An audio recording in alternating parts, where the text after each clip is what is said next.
What up? Hey, Jack Daddy, is that what I should call you tonight? I like the wrestling realm tea. Thank you, thank you. Yeah, they thought it was funny. So you make a shirt, I'm gonna wear it. I digs it. I digs it. Welcome everyone back to TWG Fan Club. You can catch me, Brian H. Waters, Miss Seindole, who I'm gonna bring up now. And usually, oh, you look gorgeous, darling. Gorgeous. What up, sis? Hey, What up? What up? What Rakosha. up? I know I can be seen, but can I be heard?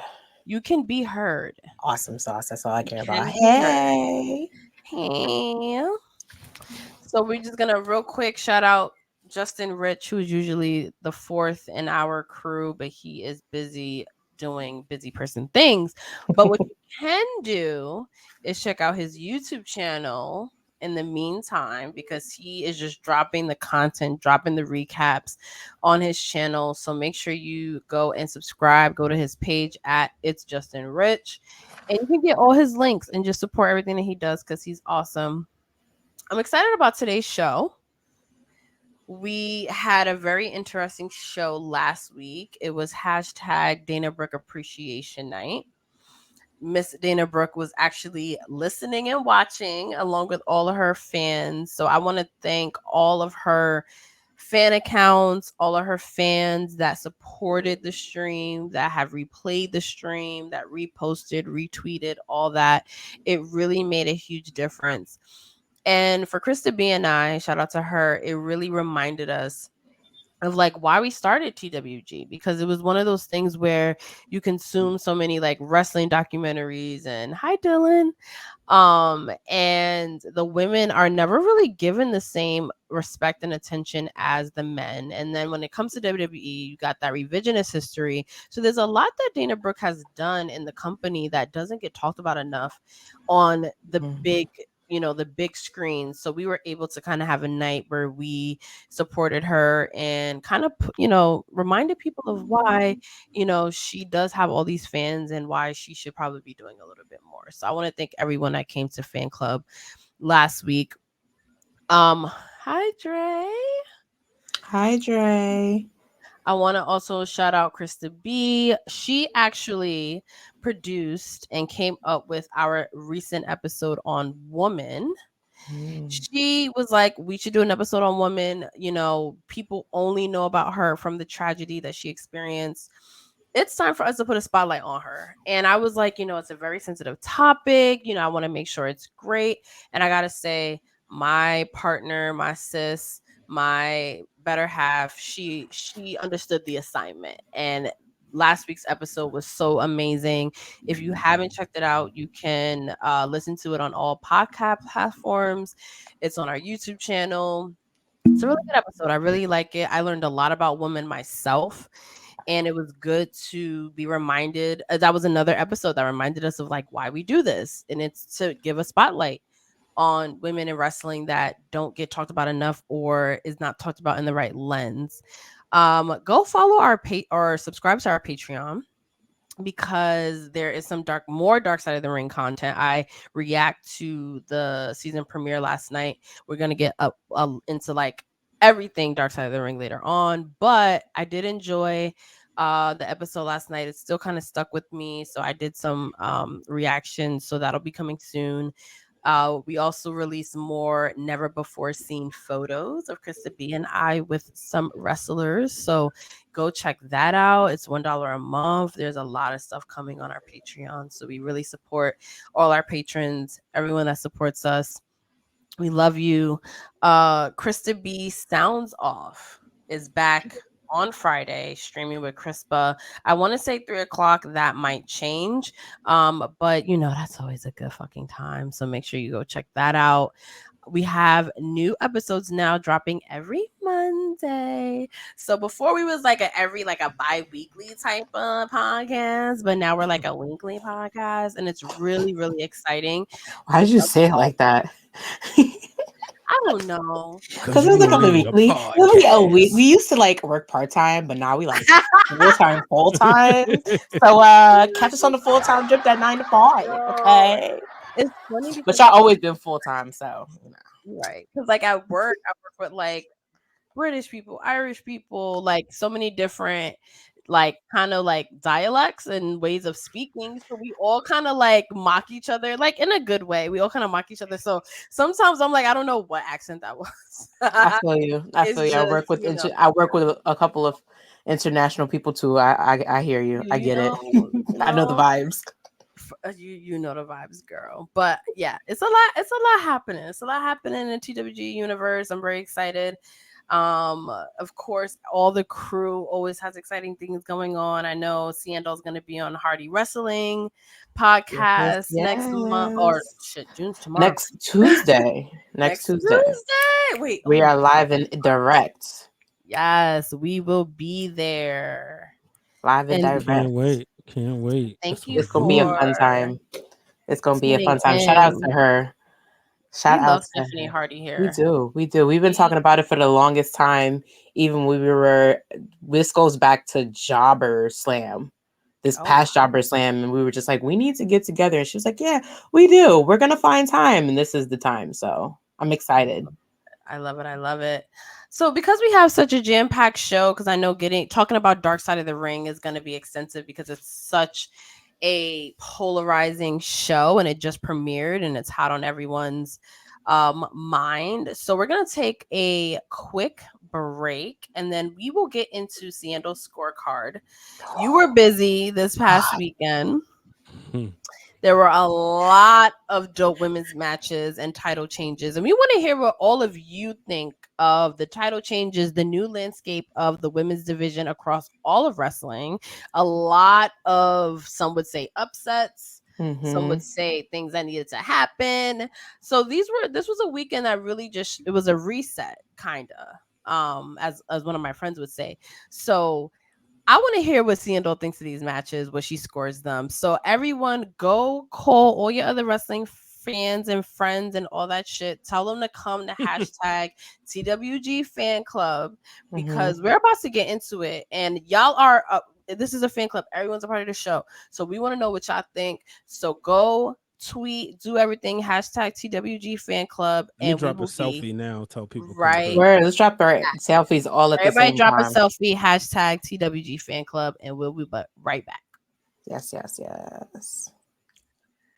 you.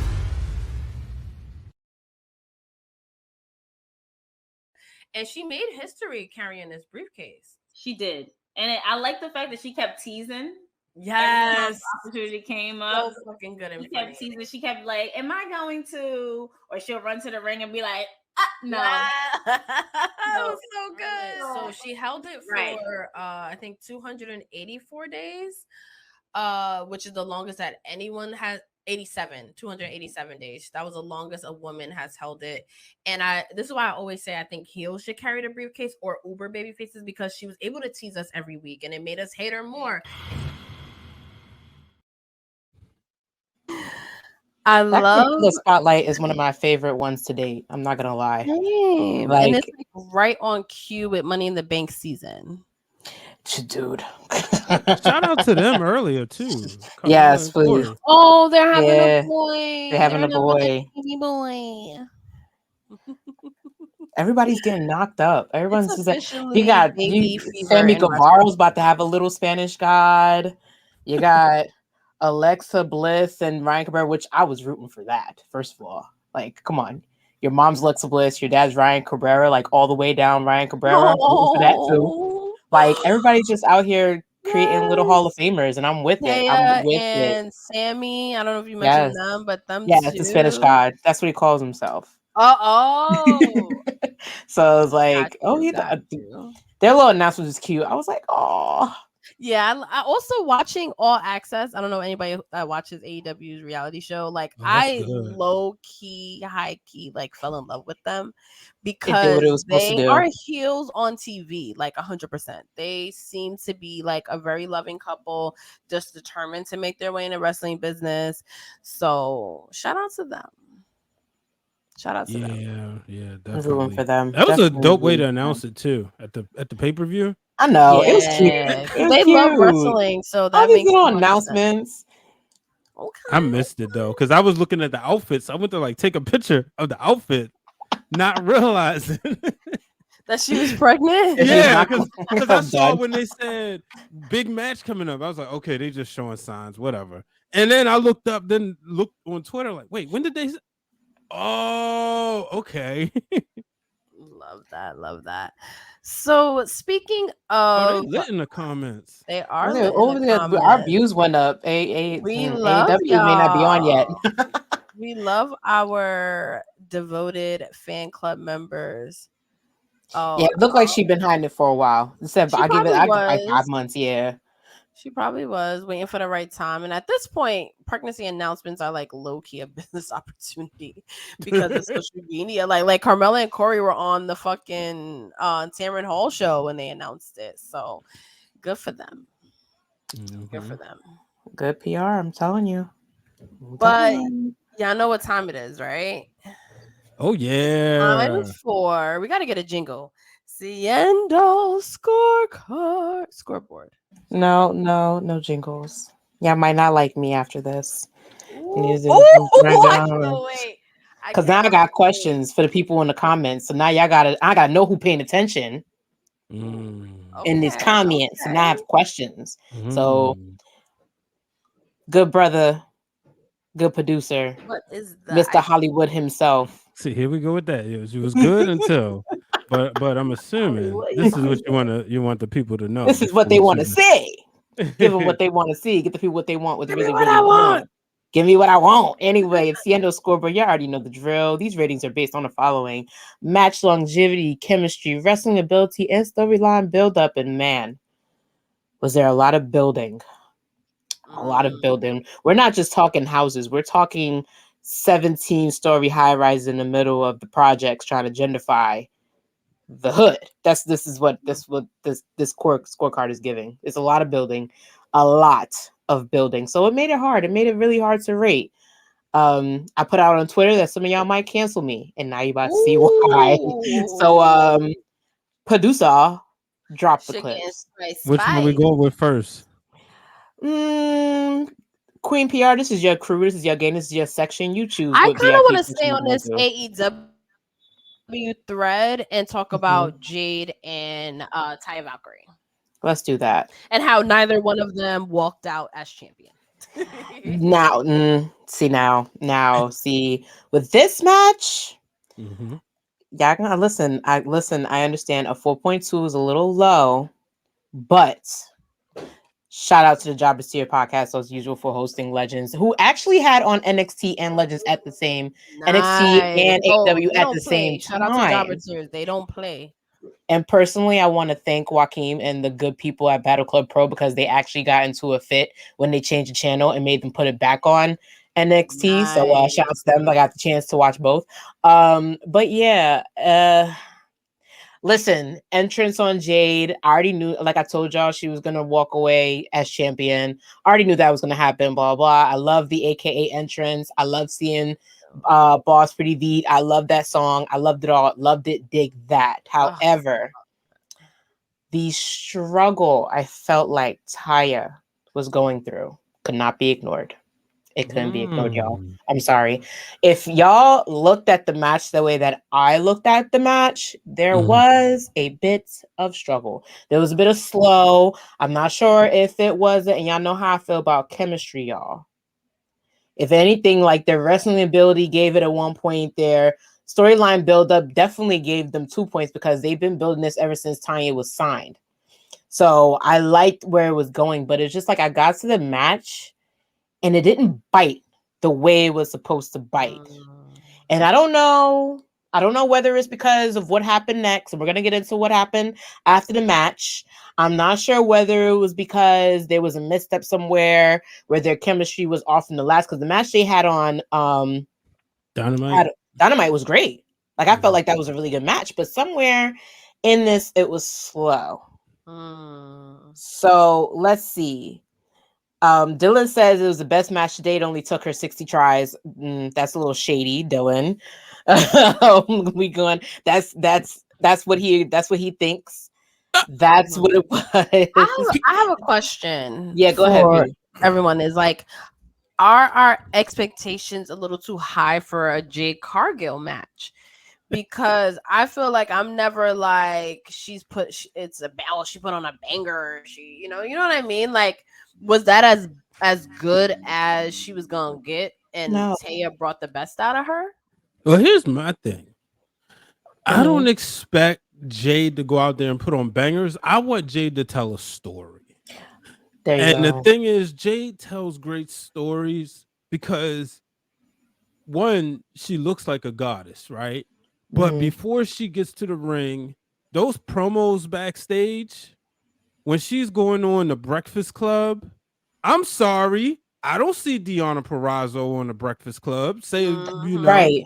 Is she Right. a great wrestler? Absolutely. But there's room in the business for every type Right. of wrestler. Jade's a Right. sports entertainer. Let's call it what it is. The best thing she did was go to AEW because they treat her like a big deal. So when she goes to Right. WWE, she's right on the main roster. Because let's That's face it, that's where she's great- going, where the bigger great point. platform is. Great But I don't Right. need Jade to give me 5-star matches. I want her to go out there and I want her to influence. And she's going to be that person who's going to influence more young black women to put the AKAs. You know how many Right. friends that we that have that was entrance gave me chills. And go ahead, Brian. No, go ahead, because I want to pull up something. Go ahead. So the one thing that I loved about that entrance was, if y'all don't know about Miss Jade Cargill, because our sister likes to do her homework, and she posted the post today, and I remembered her interview with a magazine saying she's very prideful in being an AKA. She attended school in Jacksonville. It's no known secret, and right now it's kind of like a war on all these diversified fraternities with this HB 999 bill. Don't want to get into politics too much. So for her to have that entrance and to get to share that little piece of her with the people, you know, I just think that's what makes her special. Like, okay, we can always work. We always talk about this. What makes an all around superstar, right? If we have time to work on the wrestling, like Rome wasn't built in a day. Like, come on, Kelly, same. I think, and I don't put them in the same realm, but Kelly, it took time. And with Jade, it's taken its time. So I forgive her for that. I'm not going to fault her for that. I think she's great all around the board. But that was just you're not going to get this anywhere else. I get chills. I get chills, like even looking at it, like all of the representation, right? Like this is Black culture at its finest, right? Like we fangirl about Bianca. Because Bianca gets to do it, we're used to it. But to see Jay finally get that, I was like, yes, like finally we're getting. You don't understand how important it is to get a piece of her now, because all we've been getting is cut the shit this and baddie section that, and we've been getting pieces of that, like the heart. Like she cut that long promo after her, what was it, the 52nd win. And it was like, nobody, I've been in this ring, I've been busting my ass, nobody can touch me. That was one piece. Now you're getting her, adding her historic.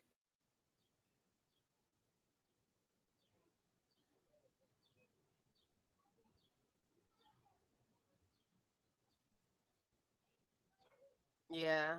I got to see that in this entrance. I appreciated it. The thing is, we've been given so much to this business as Black people, and I don't want to go into politics too much, but I do want to say this. And ladies, thank you for allowing me to have a platform to say this, because I'm feeding off of my good sister Seindole, what she just said.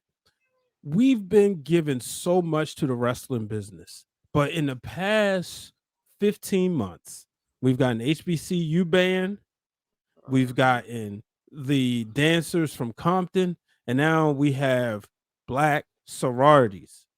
I don't ever recall, somebody will correct me, but I don't ever recall seeing fraternities or sororities on a pay-per-view scale in pro wrestling. Nope.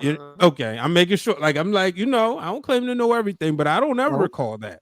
Maybe on the independent circuit, but to be able to see this, to introduce, like, okay, look at us. Let's show you our culture. And I thought this was phenomenal.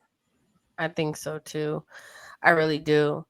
And I just want to shout out Black Thoughts really quickly. And also, I talk about this all the time. We talked about it in the celebrity and wrestling interview fan club, where it's like these artists that are performing, like we may not like the quote unquote concerts in wrestling, but most times these are the biggest crowds they've ever performed in front of. And shout out to Big Boss Vet, because her song went viral on TikTok, but to be able to perform in front of like tens of thousands of people and in such an iconic moment, and who knows, maybe she's a wrestling fan. I would like to think so. But yeah, that was a great moment. Shall we move on to the next match? We shall. Let's do Bianca and Asuka, because I seen Dylan and talking about the finish. How did you rate Bianca versus Asuka? I gave it what I felt like. Like, let's pull it up. Why not?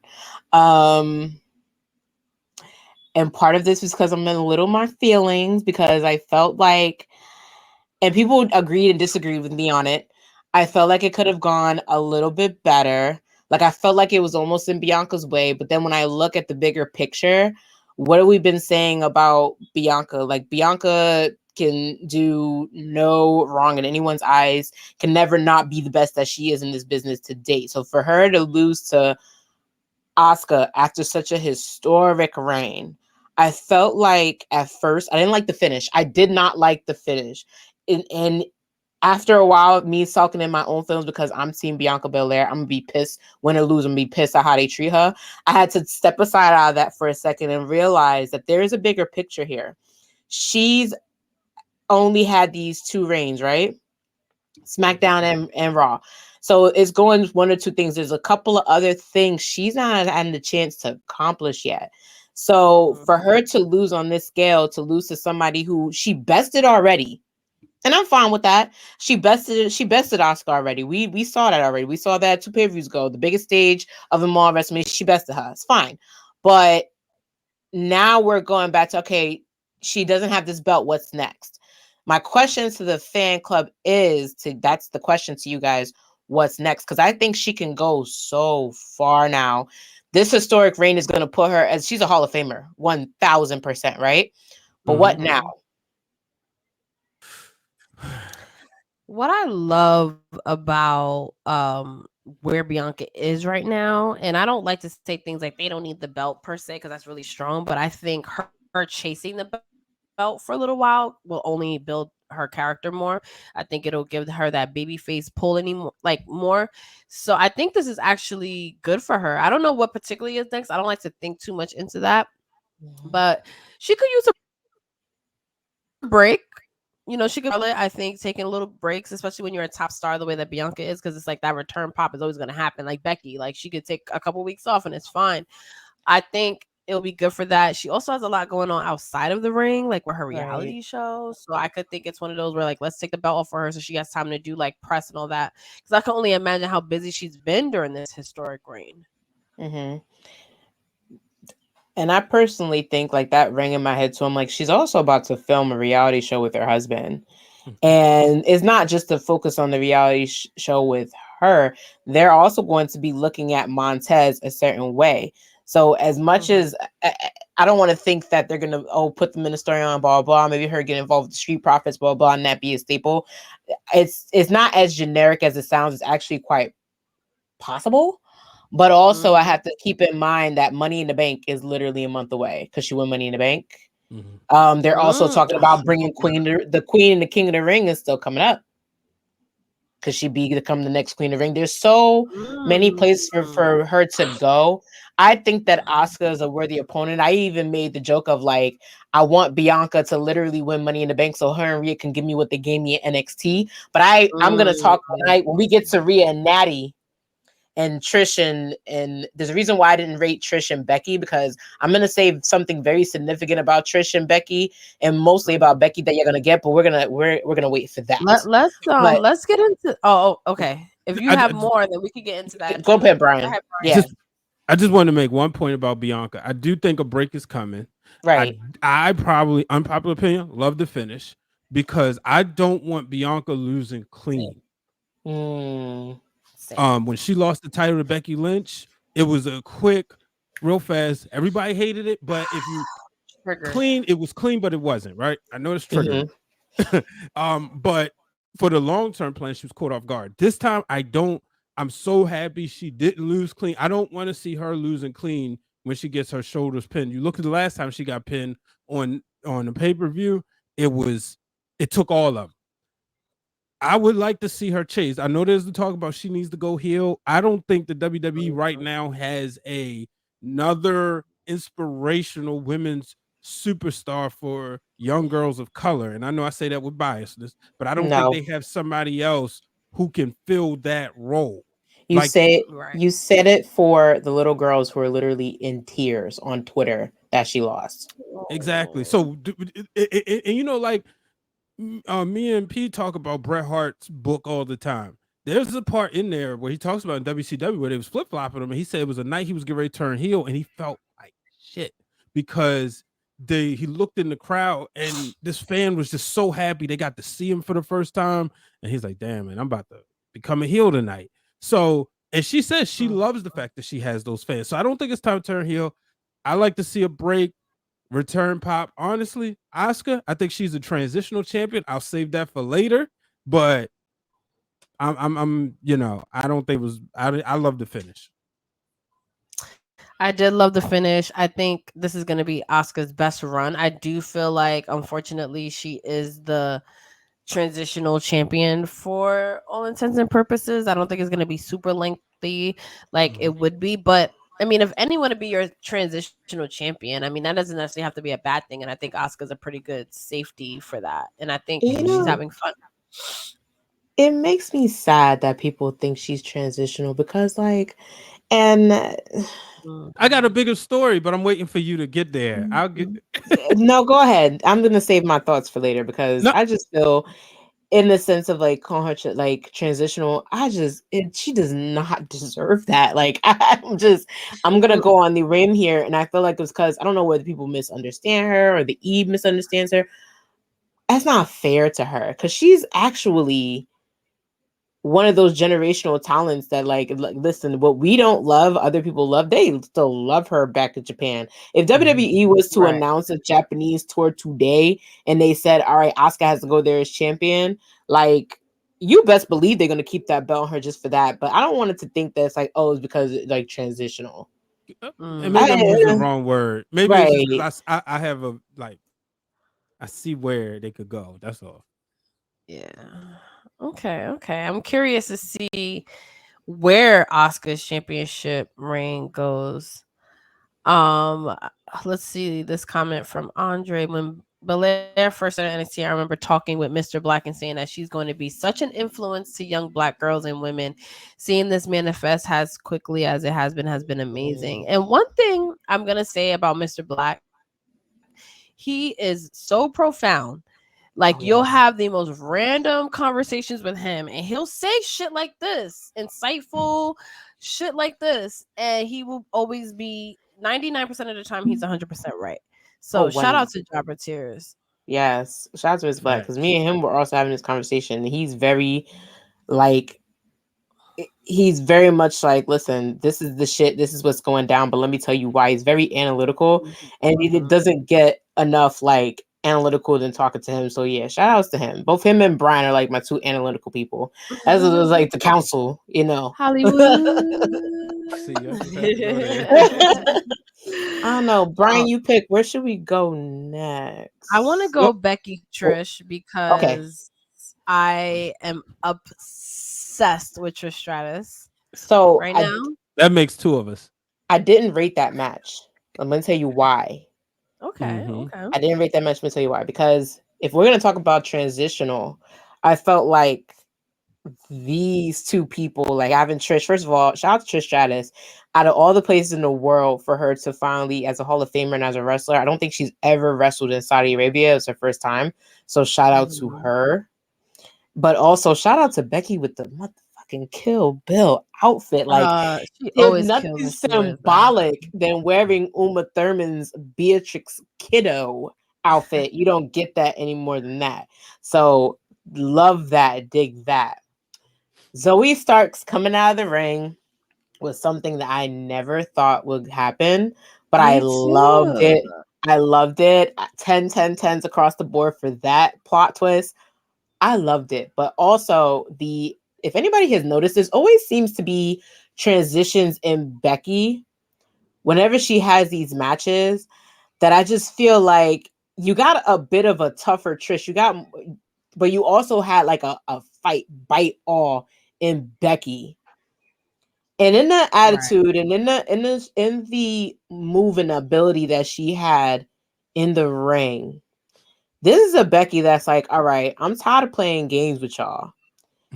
Get out of my way so I can go for what I really want. And the toughness and the grit that I saw from her in the ring is a combination of both big time Bex and the man blended together, having their baby. I think once this is done with Trish, I think she's your next person for Rhea Ripley. I think she's next up for Rhea. I think she's next up for Rhea. I stand by it 1000%. I love that take because I'm going the opposite. Where you're at Becky, I think Trish takes the title from Asuka. What?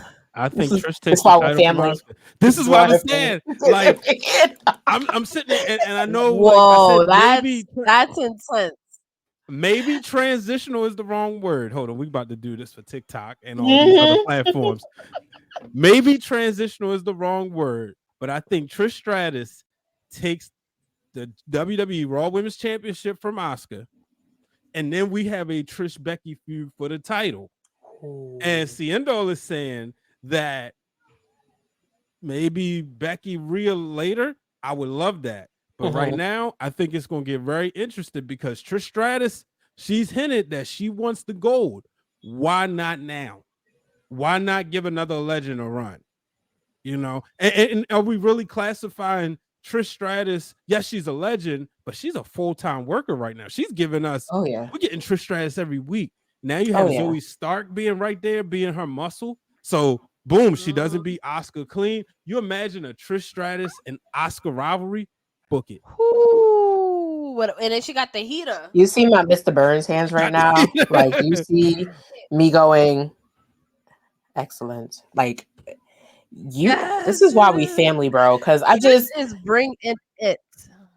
But where I come from, there's no one, and I feel like where my take was, if she goes for the SmackDown Women's Champion, the only thing I keep saying that made it, and I said in the beginning, with Rhea taking this belt, is that the window of people to beat her right now, it is very slim.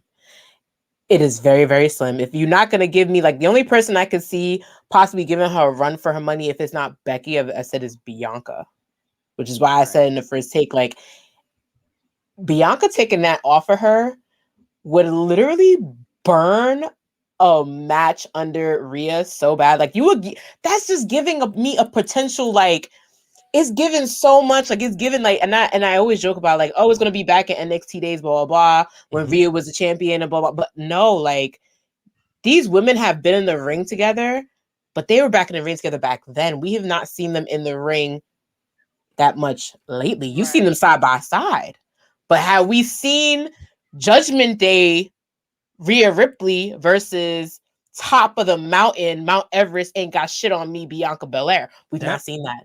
That right there is money. And look, love it. That's when you look at your ultimate good gal versus your ultimate bad gal. And to me, that's WrestleMania 40 right there. I know we want the match with Charlotte and Bianca.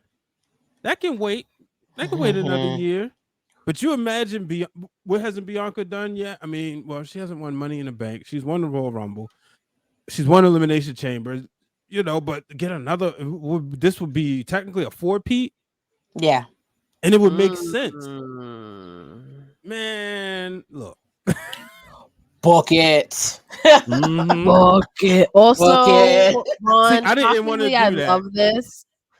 I kind of love that comparison. But I also just want to quickly, before we move on to the next match, talk about Dylan's comment, because I was one of those people that watch NXT and be like, Zoe Stark is boring, she does nothing for me, and then instantly she interferes in this match, and I'm all here for it. Also, it does help that we were able to interview her during WrestleMania. We realized like how nice and dedicated she is. So I was beyond happy for her. Like I was watching the show with one of my friends, my dear friends, and I was like, I'm so happy for Zoe Stark. You know She's why? working. I love it. I Hashtag love thank you, it. Trish.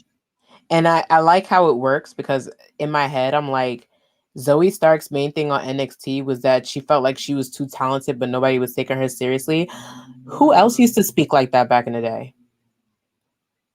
Miss Rock and Roll herself, Trish Stratus. I work so hard, but no one's taking me seriously. So who's the perfect person to teach her how to make people take you seriously? And it's this Trish. Mm-hmm. So Yep. shout out to Zoe Stark for blowing my mind because I loved it. I loved that. I was like, she did not just slide from underneath this ring as if she didn't just get drafted and go, oh, boop, I'm here to mess shit up. I love it. Yep. All right, let's move on to Tiffany and the finals for the NXT Women's Championship. You're not even gonna say his name. Dang. Valkyrie. No, what's her last name? Tiffany. What's her name? Valkarya. Y'all know who I'm talking about. Yeah, you know who I'm talking about.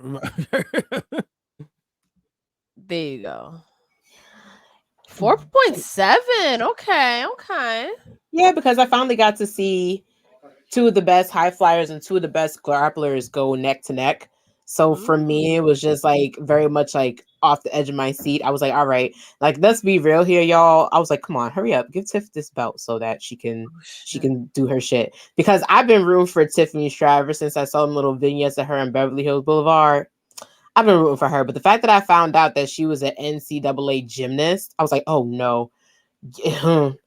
We haven't had anybody do flips and kicks and tricks like that. And that finisher, I'm sorry, that is the cleanest moonsault I've seen since Lita could do it. Like my Tiffany's epiphanies was true to roof that night. I was like, listen, Lyra can go toe to toe with her any day, and I will be interested because I didn't expect for them to like. And Bookie, shout out to Bookie in the comments. She surprised me too because when she had her little stint on NXT UK, she didn't get to do as much. But now that I feel like she's here and she's in NXT, the American version, she's like, okay, I'm gonna show y'all what I didn't get to show you overseas. But now that she's there, both of them were very, very much from the offset and throughout. I like both of their onset. I like both of them being on the grass necks with suplexes. I like both their submissions. Like Tiffany impressed me with that submission you see on the left hand corner. That was new. Nobody's seen that. So, but in the end, it went to the person that we all kind of was rooting for. I think a lot of people were rooting for Tiffany. I know she's supposed to be a heel, but something about her comeback now was kind of more on the less of like, okay, like we can accept her, like we can take her. Like she has this kind of Barbie spoiled girl image. I liked her feuds with like Wendy Chu and stuff like that. But this is a different fire within Tiffany. I'm excited to see where this is go because like she gave homage last night in her, what do they call it last night? Tiffabration. It was a Tiffabration, a celebration for Tiffany. I like that. People were trying to come for her about her promos. Listen, not everybody can cut paper straight. Give her some time. Let her go. I never heard that before. Listen, my 5th grade teacher used to say it, and it stuck with me since. Like, give her some time. Last night was good. I like it. Last night was very, very entertaining for me. People were saying that it looked like she was reading her promos, but I was like, listen, like she makes up for it with that clean ass moonsault and the fact that she won fair and square. I liked it. I like her. I can't wait to see it. My Tiffany epiphany is that she ends up with all the other good NXT Women's Champions, and she can fight one of the best of the best. Like you don't have to worry about Tiff. Yeah. So, Brian, I gotta ask you a question. Do you see Tiffany as main roster worthy? Wait, now? Well, she's already been the NXT champion. Give her a little bit more time, and I'm gonna ask you, Pat, the same thing. Do you think she can make it on the main roster? I want to see her cook, like, and I think she said something about just learning and everything.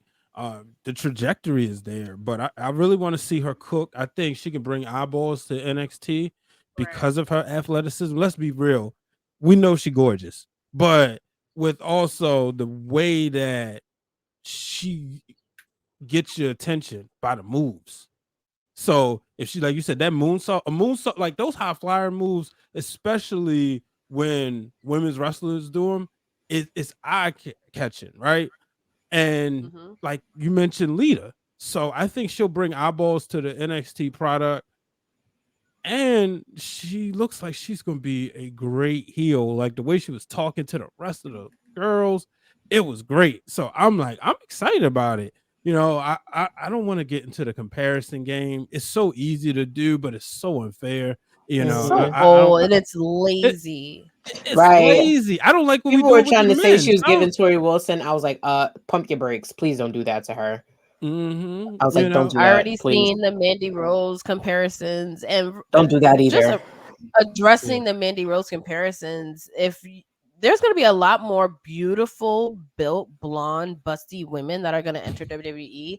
We can't all compare them to Mandy Rose. We can't all compare them to Trish Stratus. They're going to come and they're all going to be different. So again, you do the business a disservice if every time somebody remotely resembles a past person, they're the next this. Chill. Let Tiffany Stratton cook. Like, let her be her. Thing. Let her do her thing. Right. And I also just want to shout out the fact that was the longest match as well. So definitely they were cooking, and Shawn Michaels gave them that platform to cook. So I enjoyed it a lot. I love that the finals wasn't somebody that we expected it to be or predicted it to be. It was a different matchup, and it was fun and it was refreshing. Yeah. Mm-hmm. Shall we go to the next match?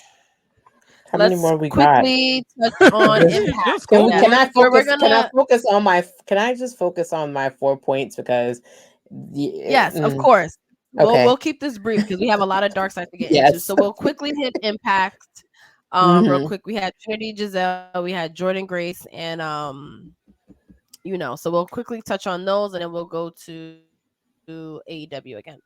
Yes. Y'all know I've been waiting for this match. No, go ahead. Yeah, no, I've been waiting for this match. 10-10-10s across the board. I've been waiting for Gisele Shaw and Trinity ever since it got signed. I've been waiting for this because it's literally two sisters fighting over the last beef patty, as I would say of my Chaja people, fighting for the last piece of patty in the fridge. It's literally that. It's everything. It is fighting for the last blouse at Bloomingdale's. It's fighting to make sure that you are placing in the pageant, but both of them have the same moves and the same movement, the same agility that I was sitting like a little kid in front of the TV like, oh my God, this is so great. This is what I've been waiting for. And the fact that Gisele Shaw had her entourage next door, and we all root for Savannah James. Shout out to her. And that she was the offer. She was like the polka, I guess, what do they call it? Like the wild card in the match. And they tried to screw Trinity over, but Trin wasn't letting that happen. The whole match was just, did anybody just feel like Trinity is now finally home with this match? Because that's what I felt. I feel like she's home. I feel like she's going to make Impact like her crib. I can't be the only one that doesn't think that. I never thought about that, and it did seem, it felt like it flowed, you know what I mean? So I'm definitely interested to see what happens from here. Like you brought up Savannah Evans, that's what I'm excited for. Oh yeah, when she fights Savannah Evans, I feel like it's gonna be a wrap. Mm-hmm. I feel like it's gonna be a wrap. I feel like when she fights, and we can just jump right into the next match that happened on Impact, which I also rated at 4 point because I very much stand these ladies very, very much. I like both their wrestling abilities.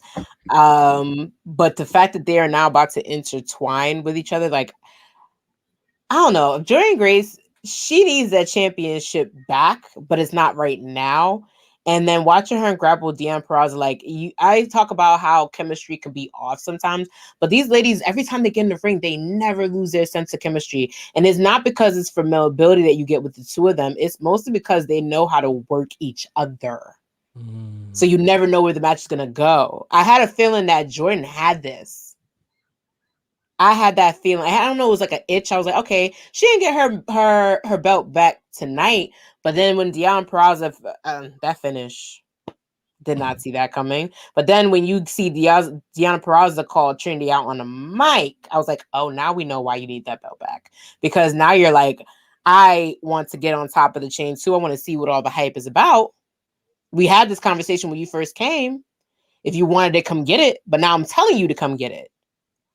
So that's what I got out of this match. Both of them get my ratings because we've been trying to bite the Impact bullet. People were saying I was gatekeeping. I wasn't gatekeeping. I'm literally giving them the highest score so that you go and watch Impact. Literally the opposite of gatekeeping. Literally the opposite of gatekeeping for the Merriam-Webster.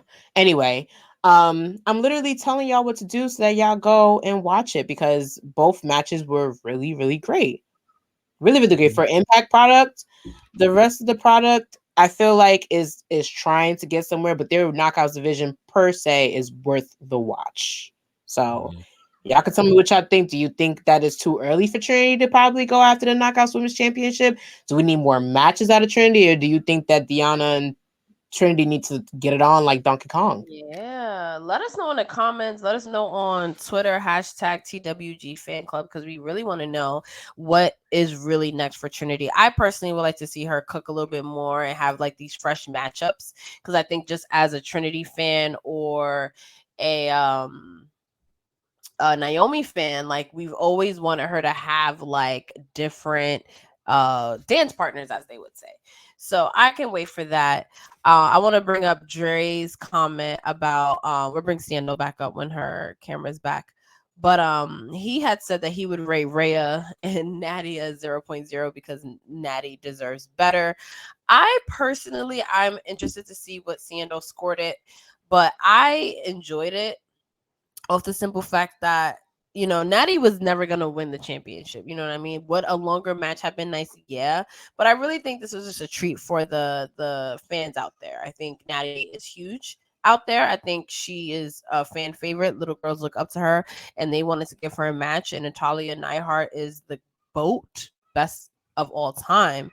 So you're able to slide her into that match with Rhea Ripley, and it worked, in my opinion. And now Rhea Ripley's probably going to move on to other things. I don't know. But it was Natty's birthday.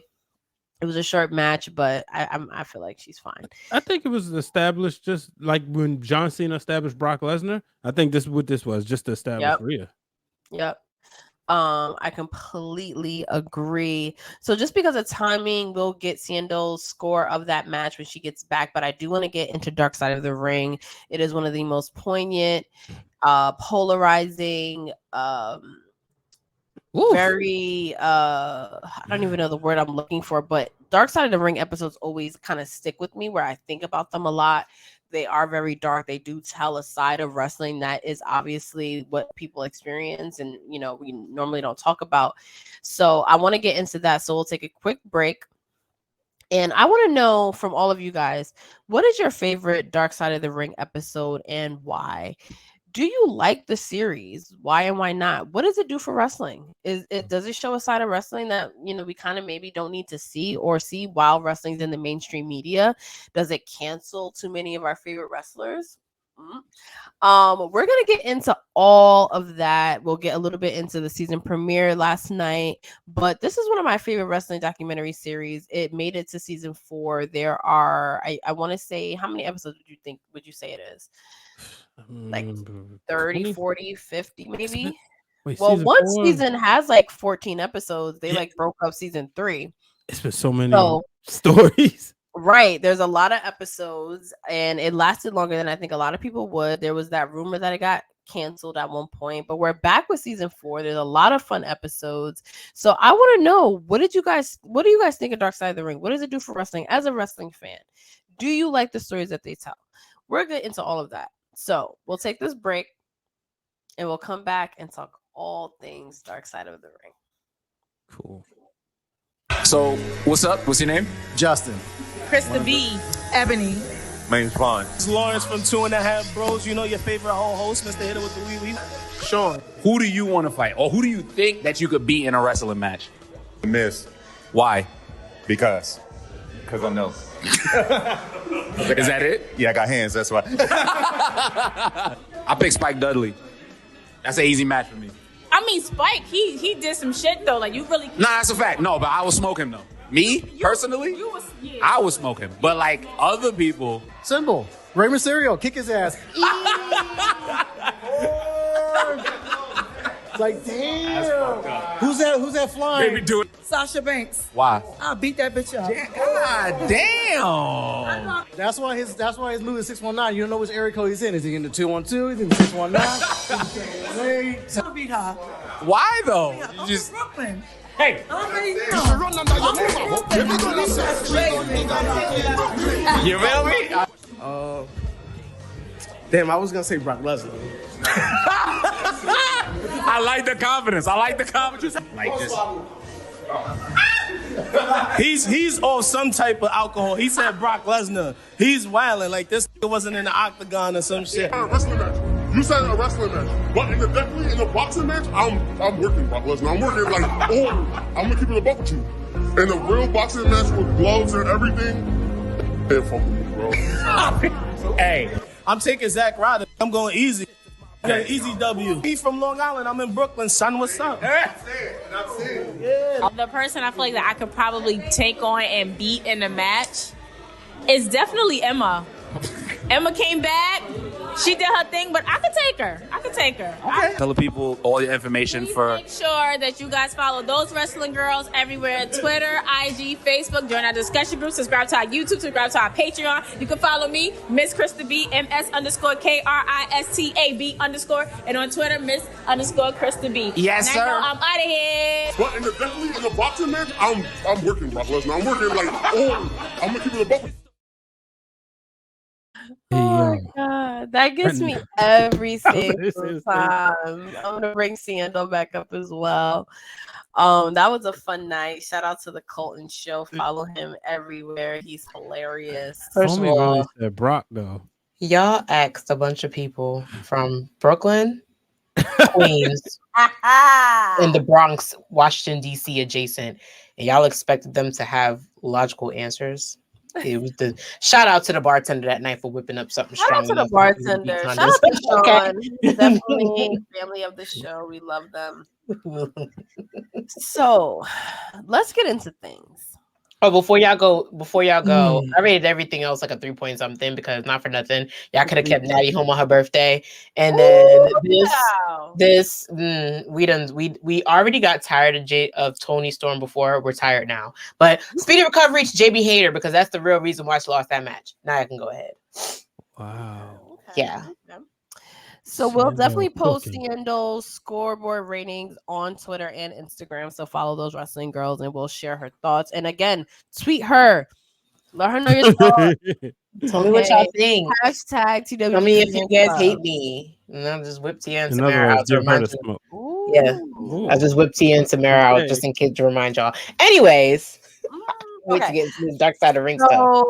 Let's get into the show because it is a relatively new show. It's only in its 4th season. We have experienced wrestling documentaries. Obviously, you guys remember the VHS tapes and the DVDs, and then the WWE Network, and then now you had like your 30 for 30s.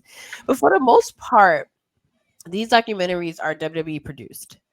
So they're going to come from an angle and a perspective that is always going to make wrestling look lighthearted and good because, again, we're trying to sell it to people. Mm-hmm. It's going to be pro WWE. It's not going to make WWE look too bad. There's going to be hella excuses made for whatever WWE decides to do. Unless your name is Jim Cornette. Right, exactly. Then you have this other side of things where you had your shoot interviews where wrestlers would kind of just shoot the shit and just let you know this what the fuck it was. Then you have wrestlers sharing their stories. But there has never really been like a documentary series on like a mainstream level that kind of told these dark stories about wrestling. And I think anyone as a wrestling fan knows that this is a hard ass business. Backstage was ugly. It was treacherous, and Dark Side for 4 seasons now has told these stories about some of our favorites that we probably didn't want to know. How did you guys feel when the show first came out? What was your first impression? Were you into it? Did it disturb you? What was your first impression of Dark Side of the Ring? For me, I'm be real honest, I wasn't like fiending to watch the first season. Let me tell you why. Brian knows, you guys know, I am Montreal Screwjobbed out. Like, why? I feel like it's an anniversary date like it's like it's an anniversary day. Exactly. I'm so Montreal Screwjob out, y'all. Like I get, like we get it, like we get it. Brett got screwed by Vince for money. We get it. Like he thought he was a star of the show. We get it. If Shawn Michaels came up and wasn't, we get it. We get it. We get it. Politics, backstage politics. We're aware of it. But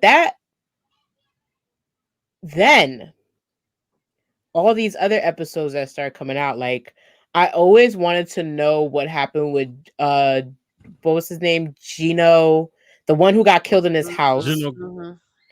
I always wanted to know what happened with that, because if you go to like there are certain things that are legends where they are. If you go back to where he lives, people are still like, there's people that have websites, there's people that have vlogs. There's somebody in shout out to WrestleMania, the YouTube channel. They've been trying to cover it for years, trying to find out if he was a part of the mob, did he get killed? Like all these interesting things. Yes, Gina Hernandez, like all these interesting things, like was he working with the mob? Did somebody have him off? So I'm like, okay, I'm gonna give this a chance. But then there's certain episodes, we're gonna get into my favorite episode. I'm gonna let Brian talk about it, but my favorite episode, I've always wanted to know what happened with the Von Erich family. So that's what made me like really tune in, because like if you go to Texas, they are in Texas what the Jackson 5 is to Black people. Let me tell you something.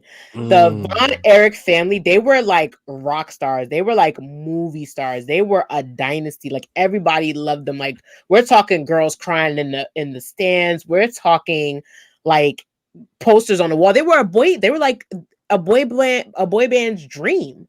So to have them, like one brother loses his life, one brother kills himself after having a mental struggle, like it's all this stuff, and like you only have one person that survived that entire thing to go back and literally be so open and so transparent to sit there and talk about it and have to relive that grasped me so hard.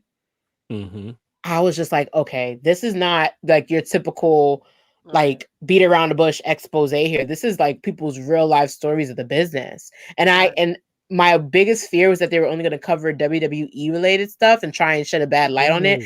They went everywhere. Yeah. Like Cocaine and Cowboys is probably my most underestimated episode to watch. I was like, I had no idea that this was even going crazy. On. That shit was funny.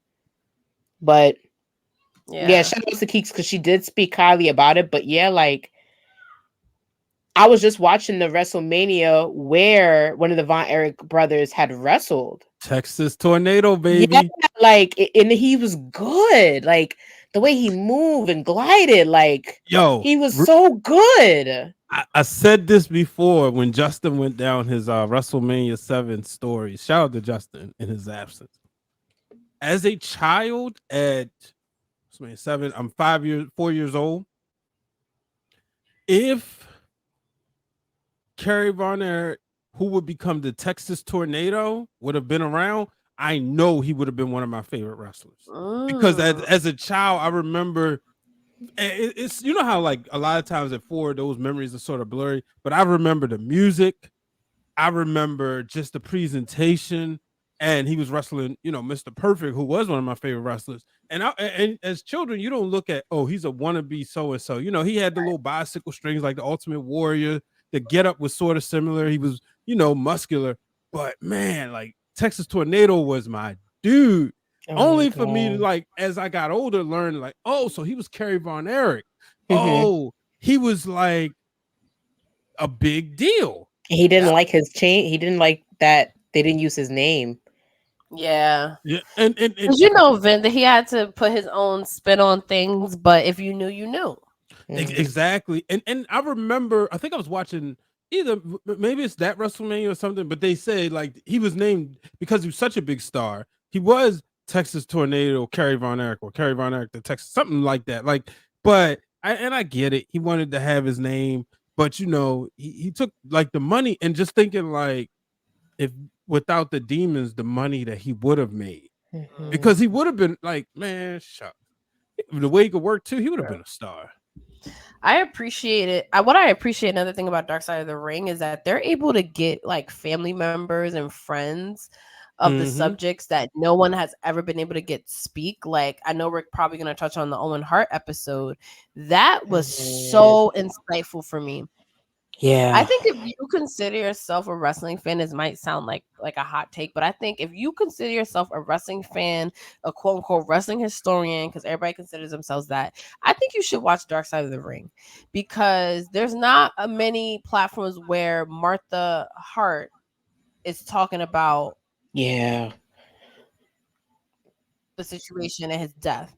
That trust level, I love that. Shout out to the creators. I love that they post those photographs of the family members that talk in the episode after the show, because it gives you such a like real look at them, where these are like real people. These are not, we're not talking about gimmicks. We're not talking about, you know, the grandest stage of them all, where it's like this magical. And again, this is what I love about wrestling, don't get me wrong, but especially when you're a WWE loyalist like me that grew up watching it, like WWE it's not wrestling, it's something that's like above that. It's beautiful. It's like, you know, nothing bad ever happens here unless it's like, you know, in the storyline you don't hear about it. They just started talking about Shawn Michaels' demons or drug abuse in A&E docs now, because at the end of the day they want you to look at Shawn Michaels in a certain way. Dark Side of the Ring, I think low key like pushes WWE to be like, wait, we got to start covering these people realistically, because all these marks out here kind of know everything, and and Dark Side of the Ring is kind of putting them on blast. We have to now control the narrative. And you know what's crazy about that? You know what I noticed? I was like, okay, WWE can't be turning a blind eye. You know what episode made me realize they weren't gonna turn a blind eye? Was the Plane Ride from Hell. Listen to me. And P was there, because P knows I watched that live and indirect how pissed I was, because all the like, and then again, shout out to all the people who did it before, because thank God for YouTube, because I feel like without pages like Culture, like What Culture and WrestleMania, you wouldn't know these things happen because they talk about it. But let me tell you something. It wouldn't have been as interesting if they had not pulled that poor flight attendant, that woman, that mother, and spoke to her. It puts it in if everybody jokes like about the Plane Ride from Hell. I don't know if it's just me. Every wrestling fan that I know jokes about the Plane Ride from Hell. How what's the name had his ponytail cut off, and how Brock Lesnar almost broke the emergency door, and how Ric Flair was Remember being the animation? like, yes, the animation. But to hear from her point of view, to literally say that she had to watch a bunch of grown ass men sit on a tarmac for hours and go through liquor carts, get messed up, do all these things, these recreational things, and for her to then get into the air with them and have to deal with that crap, and then for her to have her own personal experience, and for it to kind of be like it was just politics, we'll treat it like it's politics, that burned a fire in me so much. Like, I looked at so many wrestlers in a different light after that.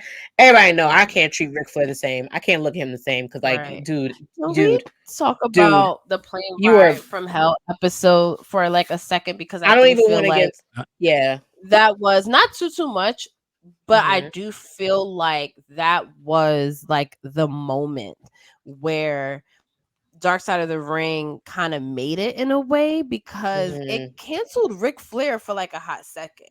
Like, they took the woo out of the fucking WWE entrance song. Tommy Dreamer lost his job. That's deep. That's deep. And mind you, the Plane Ride from Hell has been a wrestling legend for years. Everyone has heard that story from a wrestler, from a podcast to some extent.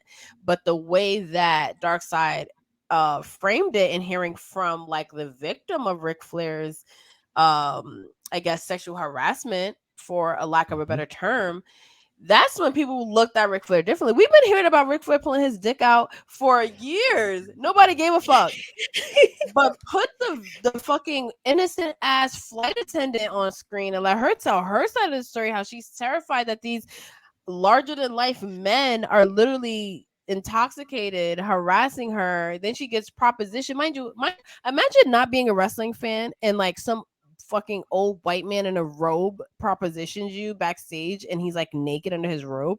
Like, imagine how terrifying that has to be. Like, that has to be crazy. That between episode him and freaking Razor Ramon got hauled. Like, everyone just looked bad. Like, it was from a perspective where everyone looked bad. It wasn't looked at as like, oh, look, wrestling's so crazy. Like, they almost fell out of a plane and everyone was wasted. Like, then you watch that episode and it's terrifying. Where it's like, wait, this is serious. This is really dark. Tommy Dreamer's comments got him canceled. Like, that was a catalyst where I even feel like that might have even got it like.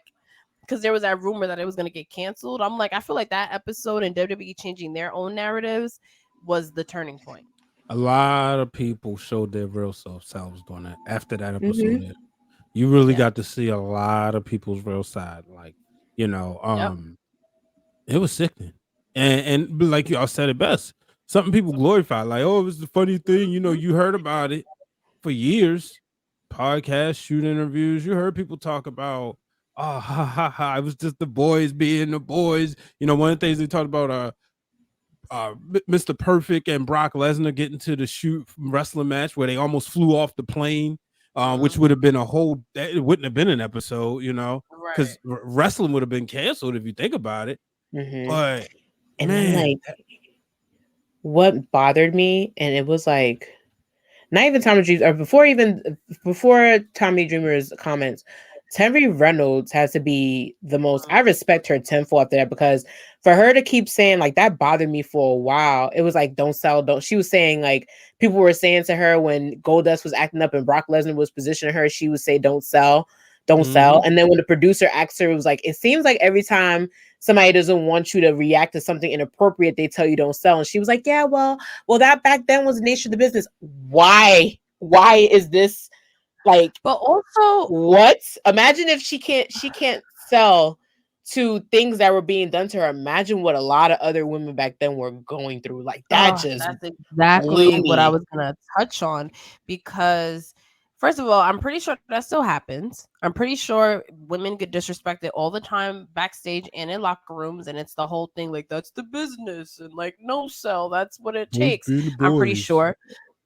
Right, boys being boys. Like, I think Plane Ride from Hell, before we move on to another episode, I think that was the catalyst, because it was a microcosm of like everything that's wrong with the wrestling business.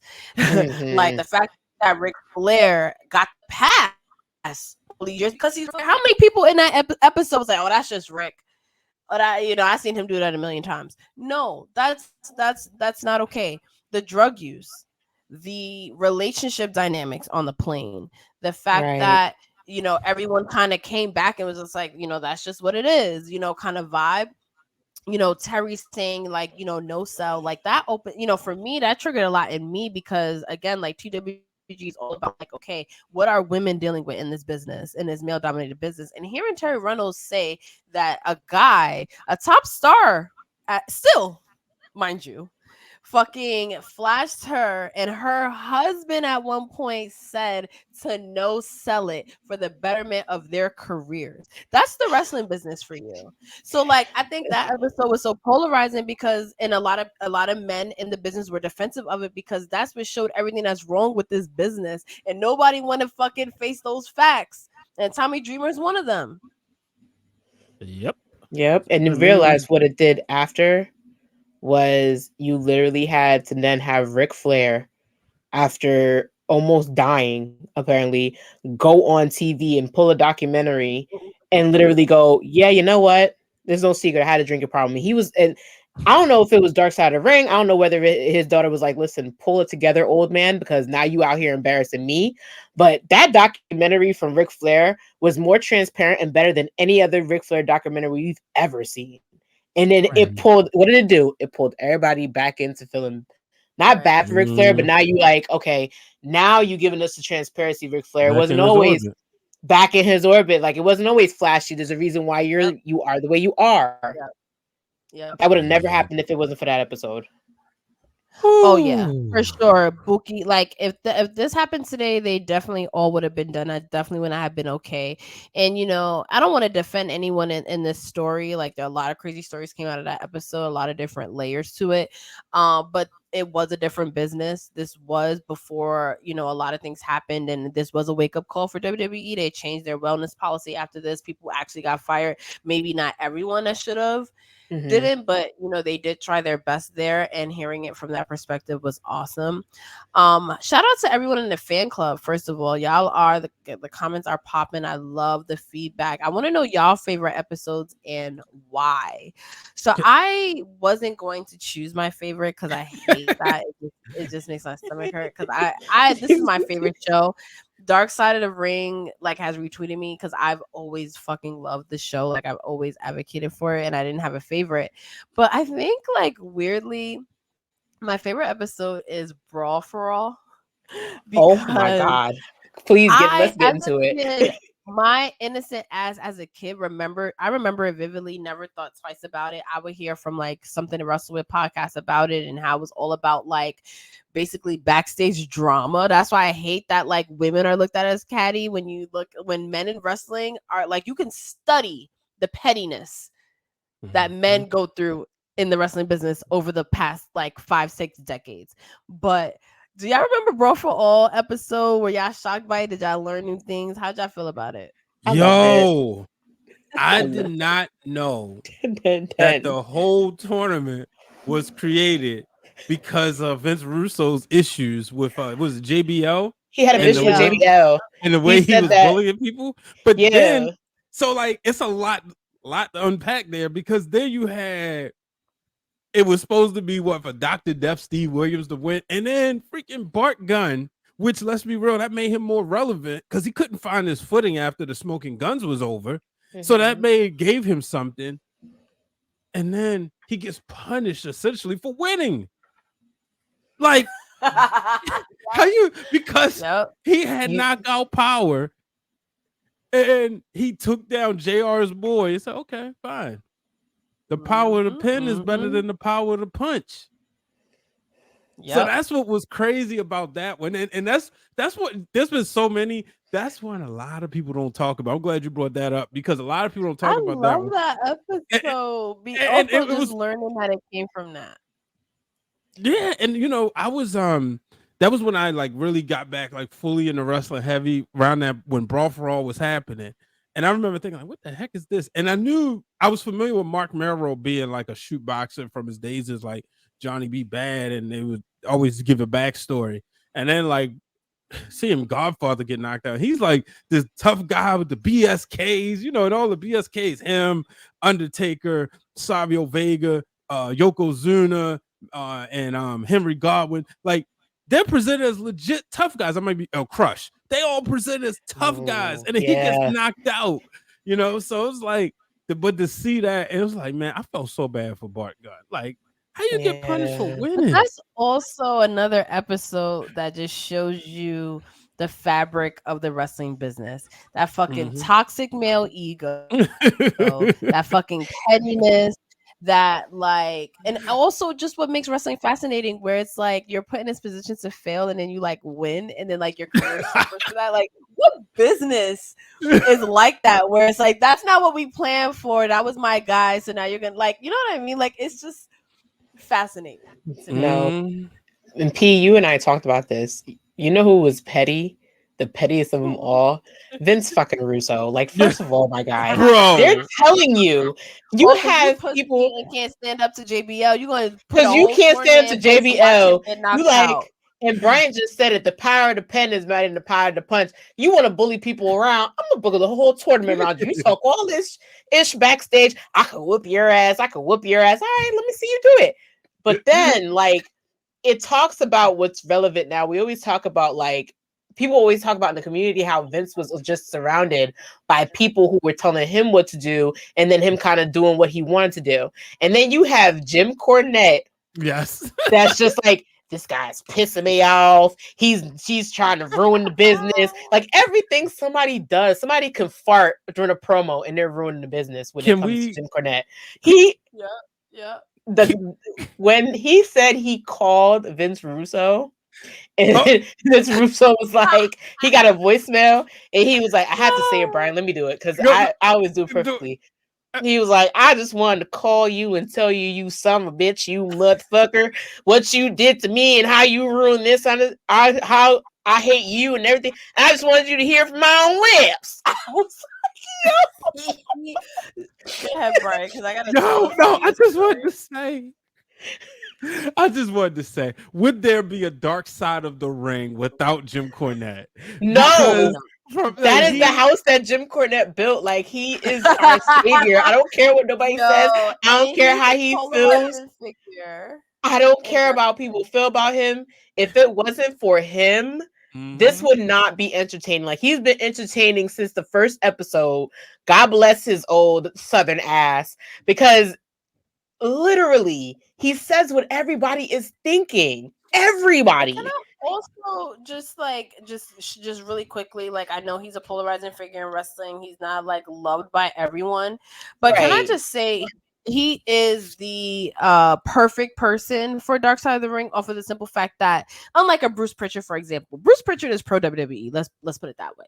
He is on Vince McMahon's nutsack, and he is going to tell stories. He's gonna tell it to where WWE doesn't look that bad. Like, he'll make excuses for it, blah blah blah.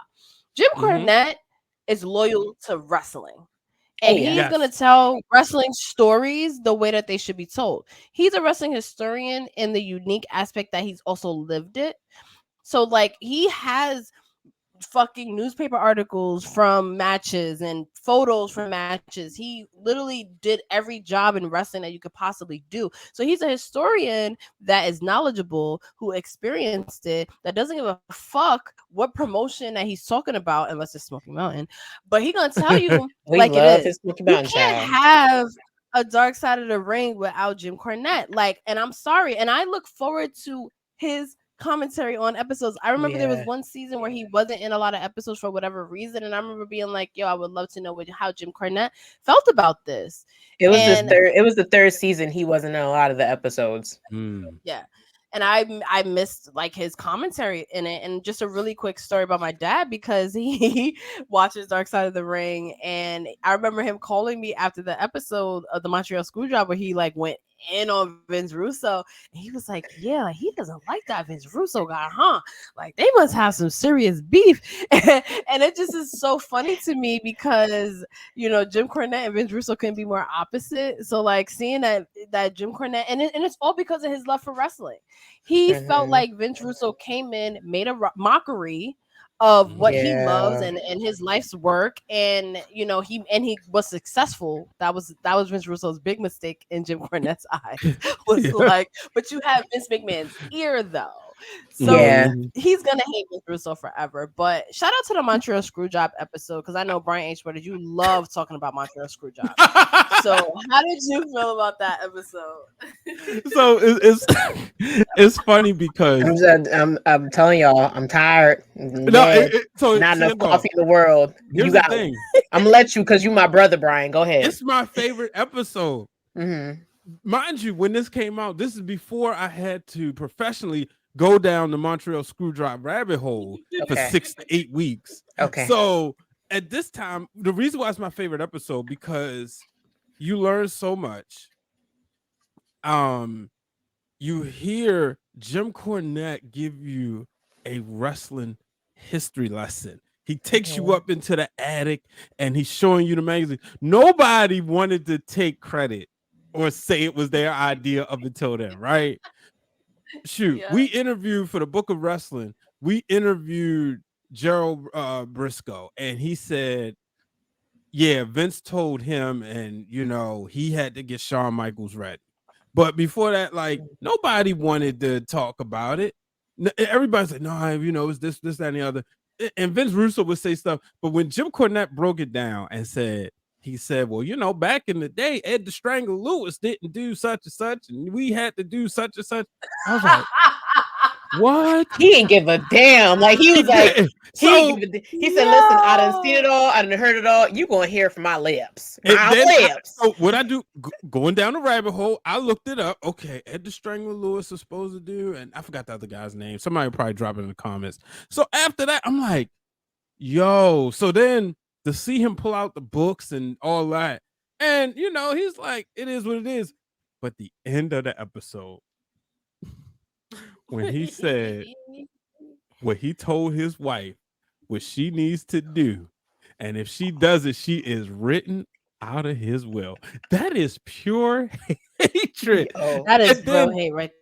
But did y'all listen to his podcast? I think it I was have after to give this. his podcast. I have to listen to that. He gives I an listen 8, to it. It's like an 8 to 10 minute promo. All you gotta do is like look it up. Jim Cornette promo on Vince Russo, and it's like he ethers him, and he just like, let me just tell you this, and you are always, and I'm like, bro, like even when they was on it was Jim Cornette, somebody else, and Eric Bischoff on Table for Three. Now at the time, Cornette and Bischoff didn't like each other, but then they realized that they both hate Vince Russo, and then it was like, did we ever think we could get along? We finally realized you realize you have a common interest. Yes, but even the enemy of the enemy is my friend. Hello. But, and another thing, and I'm gonna close it off with this with the Montreal Screwjob, was Scott Hall. May he rest in peace.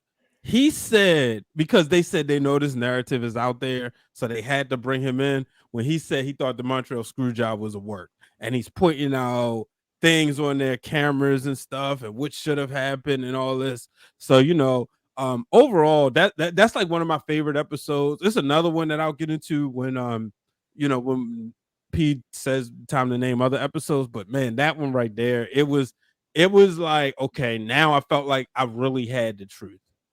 Right. Brett didn't screw Brett. Seindole, did you have a favorite episode besides the Von Erich one?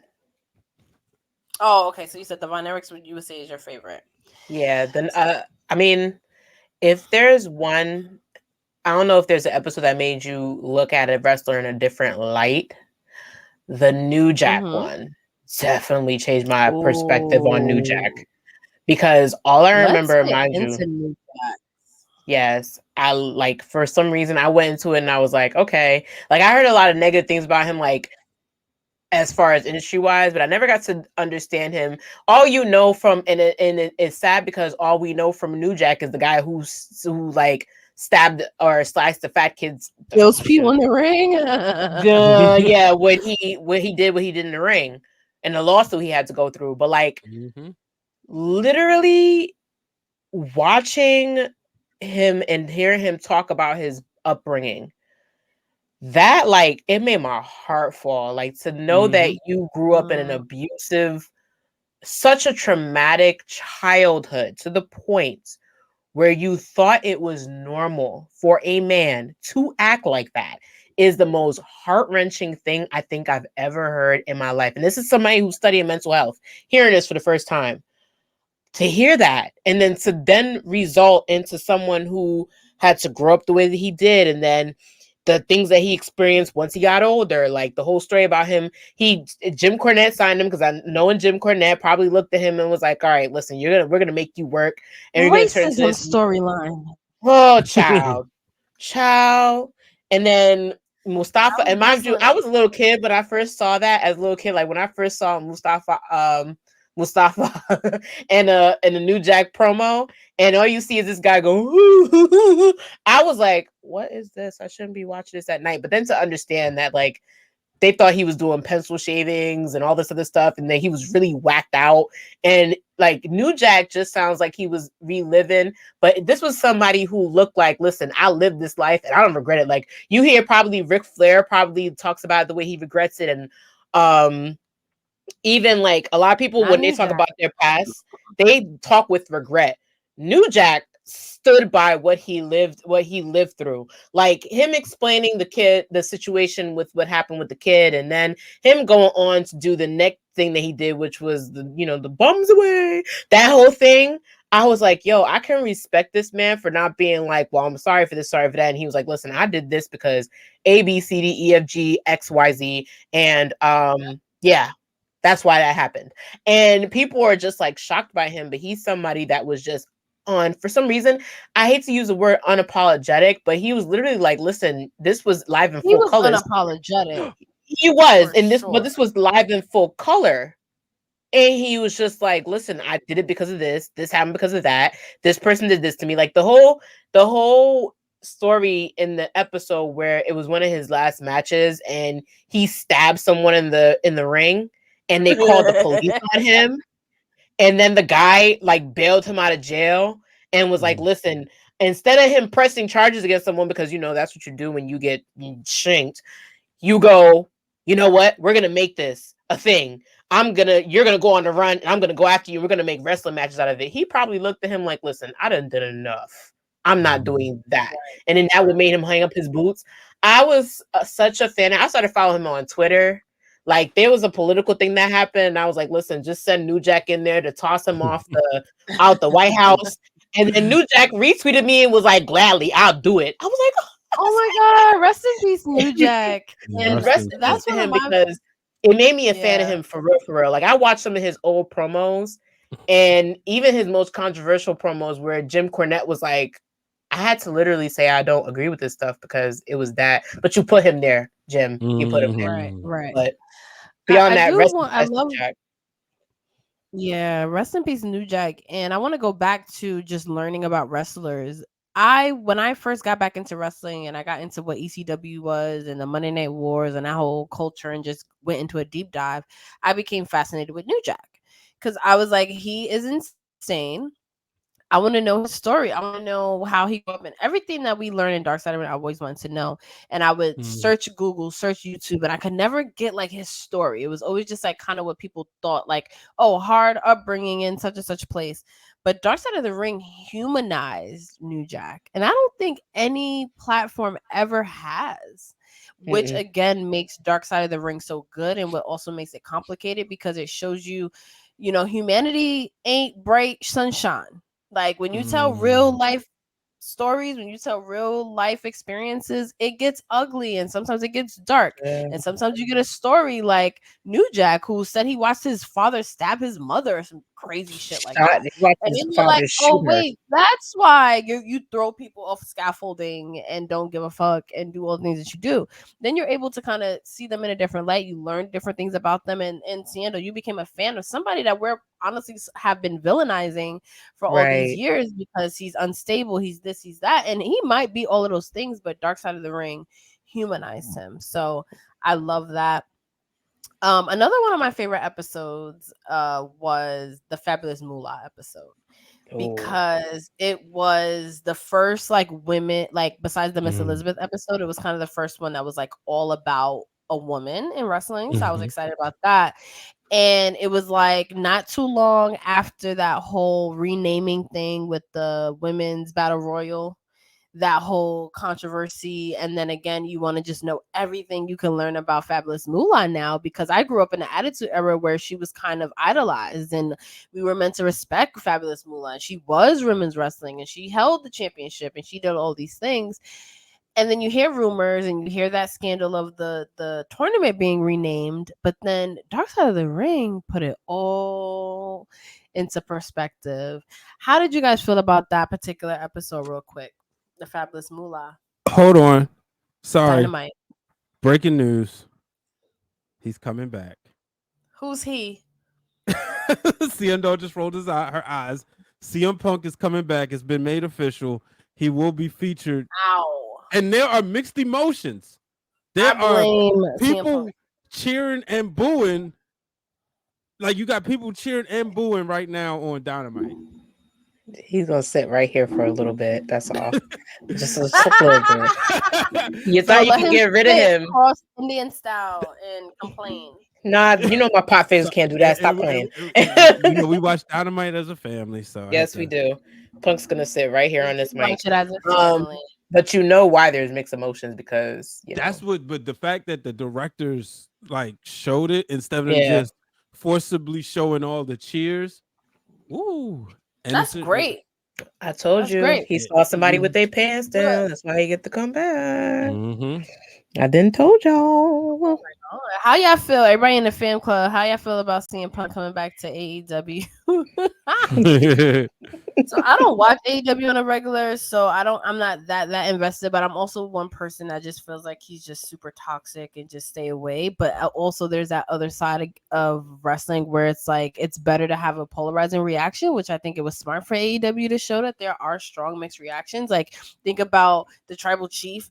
Like he literally gets every reaction that you can think of when he comes out. That's what you want. So Do you remember seeing the parody of the Dark Side of the Ring for the Brawl? What was it? Brawl Out. No, they made what they said. Like Jericho, like MJF did like a Dark Side of the Ring parody for like his whole storyline with Punk, I think. But I think they made one for Brawl Out also, if I'm not mistaken. Like they're gonna tell the story. Funny. Man, that is funny. Twitter is it's already blowing up. It really is. Jesus It's all about Christ. CM Punk. And Big Bill got to follow this. Listen, Big man, Bill. when it draws, Big it Cass. draws. Big When it draws, it Cass. draws. You can't help that. Like he's a draw. Yeah. But Speaking of draws, they did do an episode on draws, didn't they? mm-hmm. What was that? The Road Warriors? Oh, that was the I thought that was the New Jack episode, right? Was No? it? I know it was like a part of another episode that had to do with like recklessness or some shit. Like it wasn't based on him, if I wasn't mistaken. Yeah, I thought it would have threw it in with the Road Warriors just because he the Road Warriors fully talked about him and Animal. It wasn't that Droz. I'm trying to remember. Jesus Christ, why am I so bad remembering this? Let's talk about another episode and I'll look it up. Yeah. Oh, thank you. That's gonna like drive me crazy. Go ahead, Brian. Now I was gonna talk about the Brody Lee. I mean, excuse me. No, Bruiser Brody. The Bruiser Brody episode, because that was a story that I always had heard about. And you read about it like in the magazines and stuff, but to see people talk about it and you really learn like, man, wrestling was like really crazy, especially considering getting stabbed in the shower. Yeah. Droz was on the Brawl for All episode because remember he got injured after the Brawl for All and it literally paralyzed him, I believe. Like him and D'Lo Brown were in a match and he got injured off of a mishap with D'Lo and he's like wheelchair bound. And they're like good friends. They're friends now, yeah. Yeah, but and I gotta say, Draw's attitude really was very inspiring because he wasn't the resentment. He says that he lives a full life. I mean, he doesn't regret anything. Yeah, that was cool. But yeah, another excuse me, but another episode that I like really, really, really enjoyed, probably a little bit more than I really should have, was the slap heard around the world. Oh my god! I love that the memes. I will never forget the memes on Twitter from that episode. This is when I just and shout out to Patricia. This is when I just got back on Twitter, and that night, that episode, that reporter, I think he was trying to paint himself in a good light. That did not work, sweetie. Like you should have just taken it lying down like a dog, because the tweets. Everybody ever heard of the show Recess? I remember. I didn't watch it. People were trying to say he looked like the little boy that used to snitch to the principal. So they would put up little memes like he slapped me, my ears were ringing, and it would be the boy writing his notepad, snitching on the other little kids in the playground. Yo, it was a field day. I got on Twitter right after that episode. It was too funny. It was too funny. I swear to God. But it was just like one of those things because as wrestling fans, we always like defend the business. You know what I mean? You had to defend it at least once, right? And I remember when I read about that story, I was like, "Yo, this dude!" And everybody claimed like David Schultz would have been like Stone Cold or whatever. He was just like a sure tough guy, but unfortunately, he lost his job because of that. But and to see like the way everything played out, I'm so happy they did an episode on this one. And that's the thing, like it was unfair for him to lose his job, and then for Vince to turn around and do what he did. It was kind of like, well, why'd you fire him in the first place? That's what I didn't get. Yep. And that's the cool thing about Dark Side of the Ring, because you hear about like these tall tales, these legends and stuff, and you know like the Dino Bravo. You know, the only thing about that for me, it was just kind of tough reading the subtitles the whole time. But how many times, like, I remember hearing about that, and then the imagery, right? Just the way they put it together, the production value is something that I really appreciate about the series. Yeah, like in Canada, I'm so telling glad that you, you brought they're up still trying to production figure it value out. because but I love that you brought up the production value of Dark Side of the Ring, because that's one thing that really really held me, and the reenactments. And we just interacted with the actor that played Sunny, the actress that played Sunny in the last episode of Dark Side of the Ring. That also brings it to life. It seems more real because it's not just like this, like, oh my god, wrestling's so great. It shows you kind of like those crazy scenes in a way that you probably couldn't show it like any other way. I also want to give it up to Dark Side of the Ring. I think I mentioned before of them being able to get interviews and that trust factor from the wrestlers' families and things like that. That's a huge part of it. I want to get into how women are portrayed in this docuseries, because I'm always very representative about how women are talked about that have played a role in wrestling. So really quick, I want to shout out Terry Runnels. She's been in a few episodes now, and she was signed to WWE for a long time, relatively long time, and she was able to do a lot of different things. So shout out to her. But she done seen it all. Oh yeah. So I want to shout out Terry Runnels just for having survived a lot of things that she probably went through. We heard about the no selling with the Brock thing. Imagine what she had to no sell in the fucking 90s. Like, imagine what she had to no sell on the road, you know, during the Attitude Era, you know, for example. I want to shout out to her. I want to shout out someone like Miss Elizabeth, who also was humanized in Dark Side of the Ring. And that was the very, very first episode, if I'm not mistaken, of Dark Side. Yeah. You know, we didn't see Miss Elizabeth as like this dainty. We all know how, you know, the tragic end of her life. But when you consume Miss Elizabeth content in the WWE context, she's just this fairy tale, and she's so dainty, and she's this angel, and she's majestic. And not saying that all of that is not true, but she also wasn't a perfect person. Her and Macho Man's relationship was far from perfect. A lot of the storylines was based on misogyny, and WWE always glosses over that fact that, like, the reason we sympathize with Miss Elizabeth was because she was like low key in like an abusive relationship, kind of.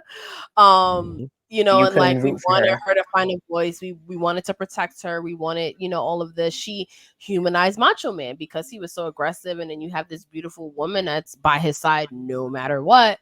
One of the biggest storylines is, you know, what happens when they, you know, reunite. But I loved hearing, you know, that story from just like a couple in wrestling perspective. The Fabalous Moolah, the Luna Vachon. Oh, the Luna Vachon one was so relevant to the now. It's ridiculous. Like, it was really relevant to the now. Knowing that she came in an era where they were trying to, I guess, make the sex appeal and the whole, like, I call it the beginnings of Divas era. Like, the beginning of Divas era is all the way back then. Like, they were trying to put women more in like a valley light, and she just struggled to fit in because all she was taught to do was wrestle. And then on top of that, you're struggling with all these personal, really deep demons. It really, that episode, yeah, for sure, really humanized her. And it made me look at her in a different light. People were kind of forgotten about her before this episode. I was gonna say, it was like about time she finally got her flowers.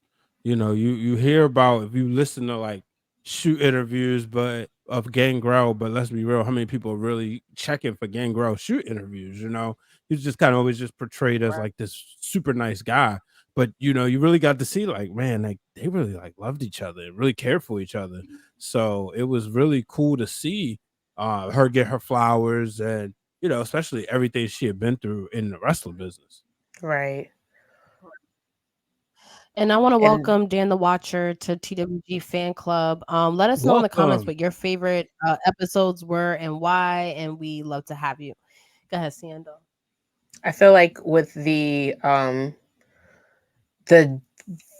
women that not only played a role in the ring life, we talked about the fight attendant from the Plane Ride from Hell, but I think one thing that stuck out to me really bad in Brian Pillman's episode were the women his life. Like, you hear his daughter talk, you hear Melissa talk, you hear all these people, and then you hear Brian. Like, imagine you have to be in the fold of that as a man. Like, he was somebody who was like, I'm gonna wrestle, but I'm also want to be a family man. I also want to take care of my family. And then you can't deal where life takes you personally. But to have to deal with a lot of personal stuff and not have it be able to be controlled even when you get into the ring, it's a lot. And to see Stone Cold speak so highly of him, but also these women that were just like, listen, we like Melissa almost basically took accountability for the role she played and kind of like the mess that was happening as a family. Like, if she had just behaved this way, his daughter's mother would still be around, and I understand what I was doing was wrong. Like, she was trying to be transparent, but then when you hear from the daughter, his daughters are like the most beautiful, inspirational women I've ever seen to go through all that as children, and to be able to then have the strength to talk about, like, listen, it didn't like break us apart in our legacy, like, isn't broken. We're gonna keep our dad's name alive, like to the point where his son is wrestling. So like that opened the eyes for me. And it's like, I was like, listen, you guys forget whatever was going on in the ring. There were people that were dealing with a lot in the business too, especially like women. Like, you had people that were married to wrestlers. You go them not seeing their husbands for a long time. Some of their marriages ended. Like, I forgot who said their marriage ended when they took the road. And I have to find that quote. It's somebody Ultimate Warriors? Yes. He said, yes, the marriage ended when he took the road. And it's true. You know what's so crazy about that one though? Right. Warriors episode aired literally the same week as his A&E episode aired. Yeah. And they said it wasn't a coincidence, but it was just like, yo, this is wild because you really got to see both sides. But no, I don't think that was something that was in their control. I think that was a network thing. Yeah, I think like you talk about like just the women's role. I have to say this. I have a confession I'm gonna bring to the fan club. I was on the Owen Hart in the WWE Hall of Fame team. Because I strictly thought about it from well, he was a wrestler, he was a WWE wrestler. I understand what happened, but I want to see him get his flowers. Right. That episode changed me. Me too. I'm not going to say, I'll say this. Like, if he gets it, I'm going to be super happy, right? But, you know, before that, I think it was a year or two before Mark Henry, when he got inducted in the Hall of Fame, he did in his speech, he said, Martha, come on now. It's time. Yeah. When I watched that episode, I'm like, no. And then reading her book. I read her book last year. That was a tough read. It's not easy at all. Especially when you like, it's just so many details about how much, like, you think about how much she cared for him. And then like when she goes into after she lost him, right? And the stuff she was dealing with from the legal battles and everything. I'm like, oh no. Yeah. No, you know, and he's getting, it's not the same, but he is getting his flowers in AEW. You know, it's good to see it on a platform that's going to have over 1 million people that's watching. But, you know, for her to do that, I thought was phenomenal. I'm happy that she got to tell her story the way it should be told. And I have to say, it made me change. And his son. Oh, yeah. Right. That was another thing. And I love kids. And Andre said it best. I think with these wrestling legends and these wrestling stories and like these myths that we hear about, you don't think about them as real people and that they had families that were affected by this wild behavior. Like New Jack had kids, you know, like Owen Hart's son, like talking to him and like hearing from them, you know, humanizes them. Brian Pillman was a family man at the end of the day. It was a little complicated, but like he loved his family and he wanted everything to do with them. We learned that Owen Hart didn't plan like that, different perspectives. Now you listen to Bret Hart. Owen Hart loved wrestling. He would have wrestled for 100 years because that's what Bret Hart would have done. Let's be honest. But Martha was like, nah, like he had an end goal and it wasn't a wrestling. Like he was going to do what he had to do. He was going to make his money and he had plans to help the environment and all that stuff. And luckily Martha and his family are able to do that with his foundation. But like he had bigger dreams in wrestling. And I think as wrestling fans, it's important for us to hear those stories where like the WWE Hall of Fame ain't the end all be all for some wrestlers, period. Like those little things I think is like really important to learn about Yeah. the business. Because for I sure. had to agree with Brian. Like after hearing like all she's done, like she's a very, and people think like she's just somebody that wanted Owens money or all this other stuff. And like she, at the end of the day, they were rock solid. Like, and then to think that because you come from this family, this huge family that is going to be some support, but then you hear like other things, like the family was like, do this, don't do that, take the settlement, don't take the settlement, ask for money. Like these people are supposed to have your back because essentially because you married this man, it's supposed to be family. But that wasn't the case for her. She struggled for a long time. She was like, I just want to prove that my husband deserved better and that he would still be here with his family had this not happened. And you got people kicking her back for it. It was like, and after watching that documentary, and it was Jim Cornette who literally said he's not going to be in the Hall of Fame because this woman literally has to deal with the aftermath of everything that's happening. I was like, yo, I agree with you. Like, if that had happened to me, you get a lot of people that are like, he should be, maybe there's a day. I was like, I don't think there's a day. I think I don't know when the day will be. Never say never, I always say, but that's just one of the things where I'm just like, nah, not really, never say never. I can live without it now, having heard from his will. Right.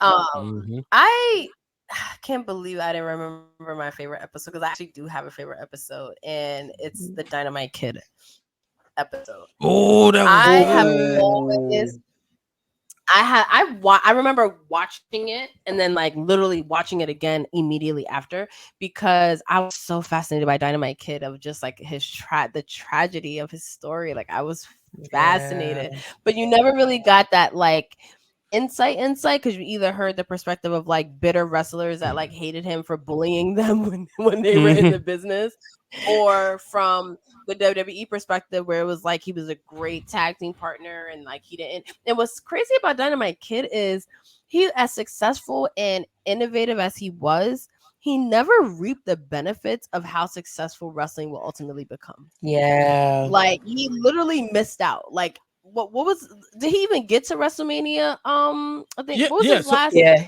he did. So I like this one because one, he was WrestleMania. So when Vince bought the territory, it was okay, but you gotta take my 4 boys, right? Dynamite Kid, British Bulldog, Jim the Anvil, and Davey Boy Smith. That's where WrestleMania 3 you get the British Bulldogs with somebody versus with Danny versus the Hart Foundation and I think Danny Davis or something, right? Now, Pete, I'm glad you brought up Dynamite Kid because I want to ask you this, because I've been waiting to ask somebody this and nobody else has read the goddamn book. The Bret Hart book. When he talks about taking the championship to England the first time, remember? And he talks about how much, like, he says, you got the big belt. Well, if I'd have been there, I'd have had the big belt.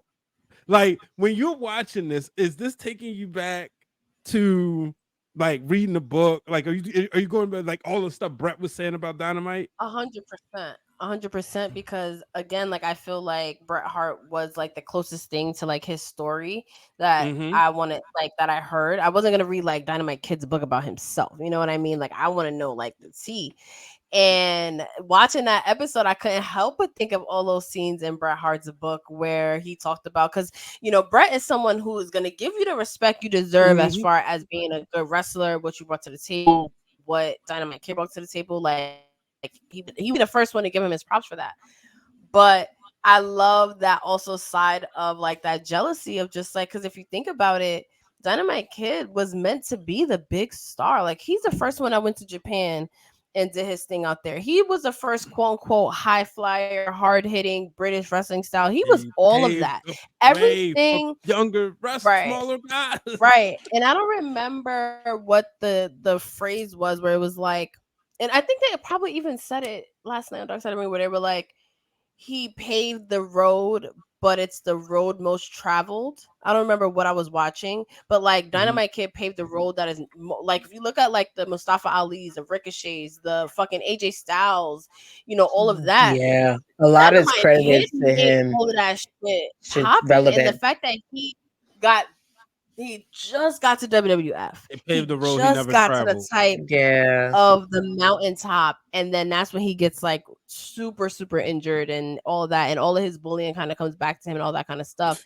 That was one of the biggest cautionary tale / fascinating stories. Like I can still watch that episode to this day and be still as fascinated as I am now, because it just shows you everything that's wrong with the business. The Napoleon complex he had because of the size difference, how he had to be extra tough because he was fucking little, how he would never have been on Hulk Hogan's level because of his size, aside from being the most talented wrestler, the bullying, the backstage culture. Like that episode really showed you the dark side of the fucking with the Russos. Hit him with the coin. Got knocked out. Nigga said, "Oh, I got sent for you. I got sent for you. I'm gonna catch you backstage. I'm gonna catch you with the fade." That's the fade. best example of like, what was it? Fuck around and find out, or some shit like Yeah, that. the more you fuck around, the more you find out. You thought you was about to knock me out in front of the locker room. Bet. And that was the end of the Dynamite. Yeah, it was though, because they knocked his teeth out, and then he knocked his teeth out, and he never got them fixed, and it just fucked up his confidence. It literally was like the start of his downfall. And look who became the star, the British Bulldog. Right. You know, that poor kid. I was a huge Davey Boy Smith fan. Oh my god. Okay. Oh yeah. That was like British Bulldog is edge. I realized that as we doing this, how when he came back in '99, it was like, no, you're not the same guy. If he never came back, I like old school. And I know a lot of people don't like this on Black Wrestling Twitter. I like dreaded British Bulldog with the music. Really? You mean the culturally appropriating British Bulldog? I didn't know. I mean, at 4 years old, and he's having one of my favorite matches, Bret the Hitman Hart, British Bulldog, SummerSlam '92, Wembley Stadium. Come on now, like, you know, but man, like, I have a question for you guys. Why is there a huge segment, at least like on our feed of the IWC, why is there a huge segment of people that don't like this show? As fascinating as it is, as we've talked about, why don't people? It's the same discussion as like, I like to leave what I learned back then in the past. Like, for example, you get people that are pissed. We had this discussion about Total Divas, right? How it broke the fourth wall. The fact that it was a reality show. People are still pissed with Total Divas. Why? No one wants to know that John Cena is actually a likable human being. I say this, and I use John Cena as a perfect example because let's be real. People were still singing John Cena sucks. And then Total Divas happened, and you learned he's actually a rich, funny guy who's in love with a woman. Surprised he's a fucking human being. So now you have to like him. So my theory on that is like a lot of older people, I notice a lot of old school fans don't like Dark Side of the Ring because it breaks what they've always learned. Some people don't want to learn the ins and outs of the business. Us nosy motherfuckers do. A lot of people don't. I'm nosy as hell, so I want to know. Pat, you already know I used to love me some dirt sheets. I was on dirt sheets every morning. I love to be nosy, but there's some things that the dirt sheets just don't do. So when Dark Side of the Ring came out, it gave me what the dirt sheets never gave me. And I was just like, I want to hear what these people are thinking. They live and here, somebody pull up Andre's comment. He always gets me. Like, literally, some people live in a fantasy world. They live in a fantasy world and they don't want to get down to the nitty-gritty. It's just like Instagram. Like Dark Side of the Ring is like the Instagram for wrestling. And I'm just thinking because a lot of you go on Instagram and you follow these people and they give you the life that you don't want until you realize they're just as normal as you and I working for a check. That's what Dark Side of the Ring is. You watch Dark Side of the Ring and you realize these are people that have real lives, but because they sold you like a fantasy in the ring, some of you don't want to watch it. Like, and the perfect example episode I can use, and I don't want to bring a Debbie Downer to it, but I've always been interested as to why the mystery of what happened with Jimmy Snuka and his girlfriend at the time was so taboo. It's taboo to this day. Like, the man went on to do the Hall of Fame, but mind you, people were saying that he was one way in the ring. He was your hero in the ring, but he was somebody else to this woman's family, and they saw a side of him that was very ugly. And suddenly, the person they love is gone. There's no real leading up to what happened. He went to court for it. Something happened where Vince helped him. The case got dropped. They still don't know what happens to this woman that they love. It got covered up. It got covered up, instead of it being addressed, he gets the Hall of Fame. And people, even the day, I remember the day that the episode came out, instead of people realizing that this family just wanted answers for what happened to their daughter, the first thing, who they throw in the mix? Oh, it's interesting that they had this episode of Tamina's in the match. Who cares? Like, I understand Tamina, and it shouldn't even be nothing for you to bring up Tamina's name. That's her dad. I get it. But, like, y'all have to understand, this is what really happened. This is a family that was affected, and they happen to be affected by Jimmy Snuka, and they were willing to tell their story of how they were affected. The same thing happened, and I'm not gonna say the name, but we just had an episode on his wife, which you guys, and I'm gonna give you and KRISTA your flowers right now. That was a very beautiful episode you guys covered, because literally nobody knew Nancy Benoit, or people that didn't watch WCW don't know Nancy Benoit until they watched that episode. Nobody really knew, and I'm going to be real honest with you, nobody really cared. It was glossed over by what happened. I already knew about Woman. I knew about Woman when I was watching WCW, when he used to come on at 2:00 in the morning on Pix 11. WCW main event. Yes, if you know, you know. So, I knew that Woman should have gotten the flowers she should have definitely gotten. I can't find the shirt now, but I have a shirt because when that episode came out, I bought the shirt, and I was like, I'm so glad they found the girl. But and Chris Jericho put it perfectly. Like, you can't even like honor what she used to do in the business. Like, this woman was sewing people's clothes. This person was getting people's makeup ready. If you forgot, like, if you had a hole in your tight, she was back there sewing. She did so much for the business. She helped write storylines. She helped get like she did so much. And because of what happened with her, people forgot about her. And there's people that also are like, well, I don't want to talk about him, so I'm just automatically not going to talk about the family. And it's not fair. You know what I mean? Right. So, and that's why you said it best when you kicked this off, that this past weekend, P and KRISTA did a phenomenal job. It did. It's finally somebody was able to cover Woman, right, for which she deserved to be covered. You know, and like you said, I mean, I know we talk about, you know, as Justin would say, as my brother would say, he who shall not be named. That episode, if you want the man in the Hall of Fame, just don't watch wrestling at this point. Like, right.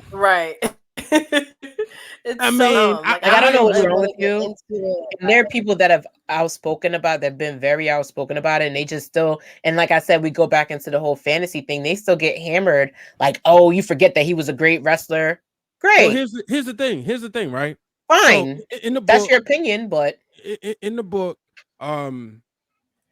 there's a book written about it. I don't know, Dark Side, the Ring of Hell. I read that. Oh my God! But remember the part they talk about? He consumed over 1 million pills. Oh yeah, in a month, right? Right.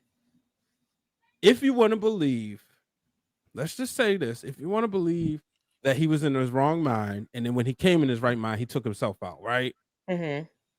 That's fine. But it's not just that; it's the events leading up to it that he was still abusive, right?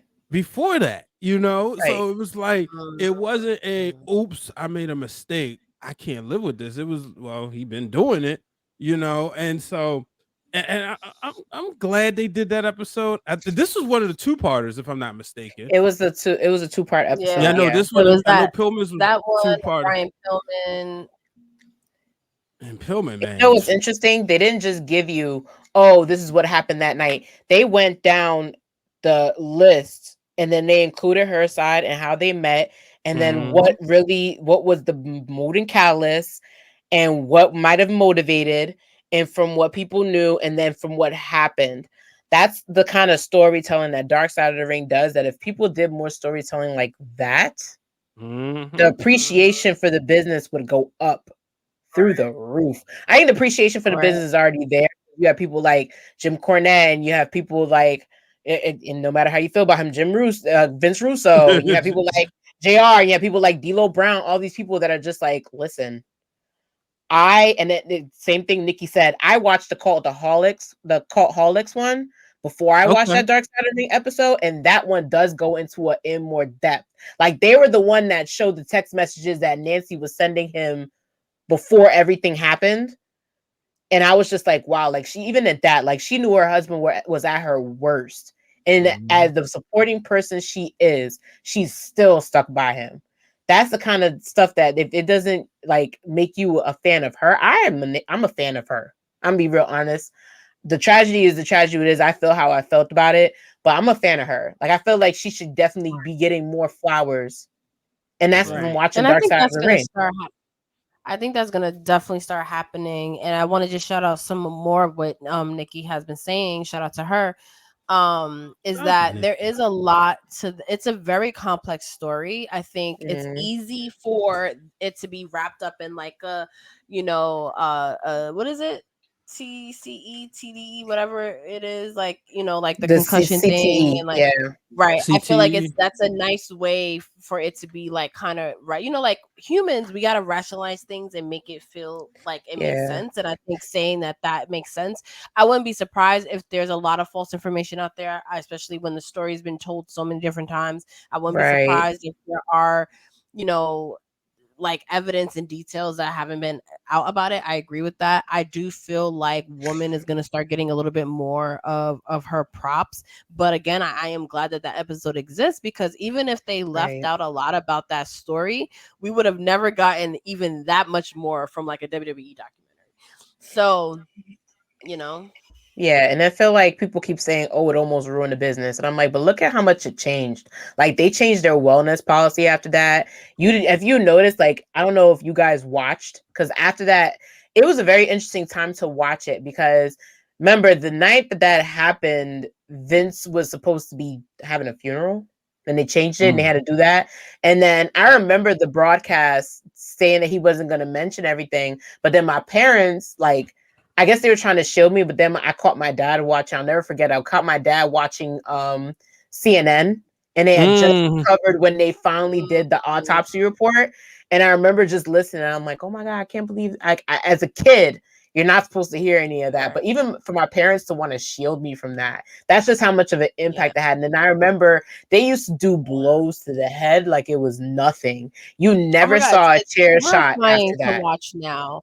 When you watch some of like those Triple H chair shots that he would give people, oh and like my even God. The Rock, like they used to, they stopped doing hair shots to the head. Yeah. You see how they edit it now on YouTube, where it's like that jump cut, where like freeze framed and into you don't see the impact.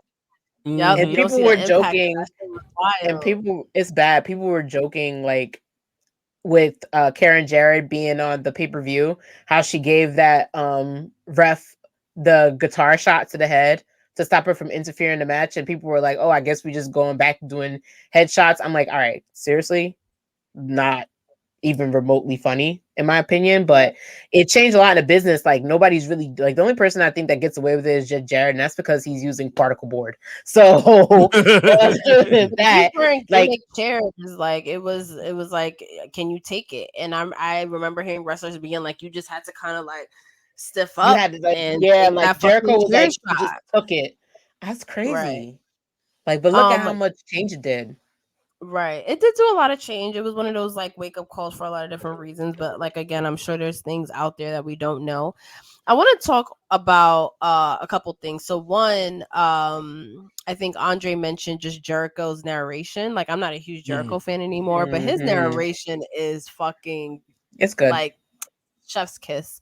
I love Mick Foley's roles in it as well. I think he's become kind of a welcome addition, and he's one of those people that's able to still be like pro WWE friendly. Like, we still fuck with him, but he's very honest about things. Like, he's not one that's just gonna paint you this fairy tale, so I like his role in things.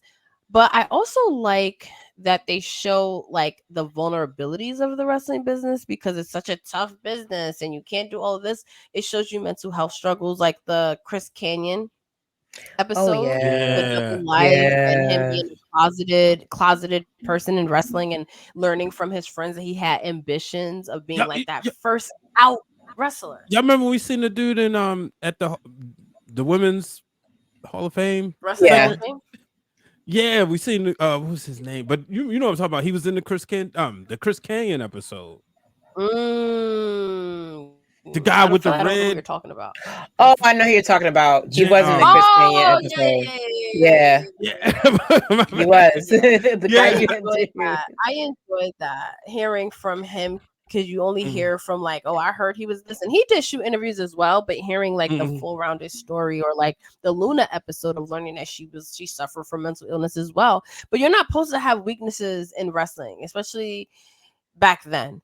So Dark Side of the Ring really shows that side of people, where it's like, it was a hard business and we suffered and we did this and we did that. I think of probably one of the most tragic episodes is the Jake the Snake one. Like, I think, oh my god, all these thus gave me so much humanity for him. I was just like, it put a sword in my heart to hear his stories. It hurt me. I don't know why it like hurt me for him to be going through everything. It just hurt me. And I never, as somebody who's into documentaries and film, it's rare for something to like stick on me. But for some reason, that episode, like, I don't know, that's an episode I don't think I could watch twice. Like, I've watched almost every Dark Side of the Ring twice. I can't watch that one twice. I can't watch that one twice. I can't watch that one twice, and I can't watch the as a Jersey girl, I can't watch the Nick Cage one twice. The one with Nick Cage is a lot. It's a lot. I love that episode. It's a lot for me though. Go ahead. Only because I remember when MLW was getting like its talk. Yeah. In here. And I was just like, all you saw on YouTube was like people eating nails and him busting light bulbs. I'm like, all right, this is too much. Like, this isn't gonna go anywhere. But now look at where MLW is. So I was working CZW when he went to jail. Like, what? Yeah, I was working there as a social media producer in around that time, and I was there in WSU, and I didn't know who he was. You know, so the thing about wrestling is, especially when you working stuff on indies, you hear names because you hear like in the locker room, you hear somebody say, "Oh, I'm working so and so," and so names eventually just become familiar. So even if you don't know that person, you just hear that name. Like, I'm pretty sure this is happening with somebody like Jay Bougie now. His name is making airwaves, you know. So I remember we was going like typical Saturday show day, going to the show, and everybody's like, "Man, did y'all hear about Nick? Man, fuck, idiot. He got locked up. He went, you know, robbed the bank." And I'm like, what? And then when I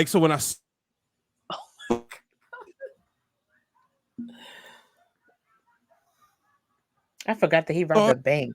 Oh shoot! I'm free. You left off at rob the bank.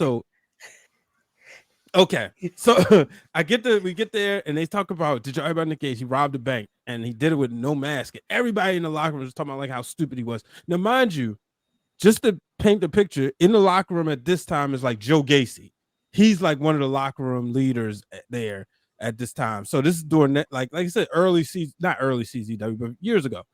And watching that and seeing like all that he put his body through, and seeing how like committed to the cause of deathmatch wrestling. And then what do AEW do? They book him. That is exactly what happened. That was such a grab. Is he still wrestling? What is Nick Cage up to these days? Man, I don't want to know. I think he was GCW champ at one point. Because then he wrestled Matt. Oh, he was mixing it up with Mark Cardona. Yeah. Because I remember like with David Arquette. David Arquette had talked about how he was like done, but not really done, because I think when they booked the match, he was saying that he thought it was just gonna be like what he normally did, and then he didn't realize who he was getting in the ring with, because he said he felt like he was trying to kill him. And I'm just like, no shit, you didn't do your homework. Like that was the first thing I said during the episode. I'm like, no shit, you didn't do your homework. Like what the hell? Like the stuff is on, mind you. Before Dark Side of the Ring, this stuff is all on YouTube, and it gets taken down every 15 minutes. And then somebody who's crazy enough, the Matt Cardona match, that shit gets taken down every 15 minutes to get put right back up. You mean to tell me you didn't Google it? I was just sitting there like, and you know the crazy part is, somebody like Nick Gage would hate David Arquette just for the simple fact, like David Arquette was trying to go back and right the wrong that Vince Russo wrote, essentially, right? He was like, okay, exactly. Y'all thought but he was like, well, look, you made it to the big time, you got the big payday, even though it was WCW extent, you did something I'm never going to do. That's become a WCW World Heavyweight Champion. Of course, Nick Gage was going to beat the hell out of him. Oh hell yeah. Hell yeah. And I mean, honestly, if you're gonna get into if you're gonna make a statement, you might as well like let him beat the shit out of you. What's up, Brian? Where are you from, Bookie? I want to know where everybody's from. As we wind down, I want to know everyone. Bookie said they was there. Oh, yeah, because that match was wild. Pat Cardona ain't have no color on him when he left. So bad. It was so bad. Those matches are so hard to watch. That episode was good though. I did enjoy the Nick Gage episode. I want to know what everyone in the fan club's lasting thoughts about Dark Side of the Ring. How excited are you for season 4? There's some really good episodes this season. Which episodes are you most excited for? I personally was most excited for the episode that aired last night. I thought that would be the season finale. Can you give me y'all thoughts on it? You guys can give it thoughts on it. I want to hear. Because I didn't watch, and be really fair, I don't have a plan to watch it. Because I'm just like, I have a thing for people that are just cheaters. But go ahead. Did it change your perspective? Yeah. So I'm gonna let Brian answer because I actually recorded some Patreon content about my exact reaction to the Sunny and Chris episode. So Brian, how did you like the episode? So I actually recorded some Patreon content for that episode. Oh my God. You know what we're gonna do? You know what we're gonna do, friends? In the comments, this is a sign for y'all to join these two Patreons right over here, so you can get some exclusive content and their thoughts on Dark Side of the Ring. But now your advertisement. It was good. I really enjoyed it. Just getting to see, really, like, I knew a little bit about Chris Candido. I know a lot of people loved him in ECW, and you know they talk about Triple Threat. Blind spot for me, but to really see, I didn't know Sonny was a pre-med student. Like that was wild. Like, whoa. And I'm glad they didn't like beat her down. You know, they talked about, you know, Shawn Michaels and everything, you know, that was going to happen. But I'm glad they didn't go into the whole Sunny days. Like, you didn't have to go there.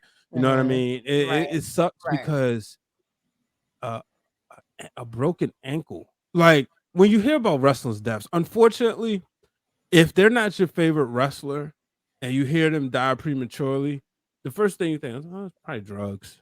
Let's be real, you know. And it's not saying it's right, but if you, unless you hear it was like something else, you probably think it's drugs. I didn't realize that he died from a blood clot, and that really sucked. He died from a what? A blood clot. Really? He had a broken ankle, and he shouldn't have flown. They say you're not supposed to fly. Basically, didn't let it heal. He didn't let it heal properly, and he was making moves as wrestlers tend to do, going to shows, taking bumps, and that's how he passed away. Jeez. So that was but overall I thought it was good. It's got me pumped up. This season, woo. So some of the episodes coming up next week is Magnum TA, then Adrian Adonis, Doink the Clown, Junkyard Dog. I can't wait for that episode because that's gonna be one of those that blows the top off of wrestling because it's gonna expose all the racism that fucking black wrestlers had to go through, because he was probably the biggest black top star. And let's just imagine the shit he had to tolerate to be on Show Me Week. Just imagine his gimmick alone. He wore a leash. He was a dog. Like, it's gonna be deep. Who else are they covering in this season? Marty Jannetty. I'm waiting for that so one. Oh, I can't wait. I'm waiting for that one, honey. I'm looking Right. forward to that one. Oh my god, because the jokes, like, yeah, they threw him off of blood, and I can't wait for them to talk about that. But also, there's always a lot of talk too that he was on his Mount Everest shit too. So He was better than I want to see what at one point. at one point. Okay. So I've always yeah, and said I that. feel like everyone will say that, and no one will admit it because of what happened. But I do feel that way.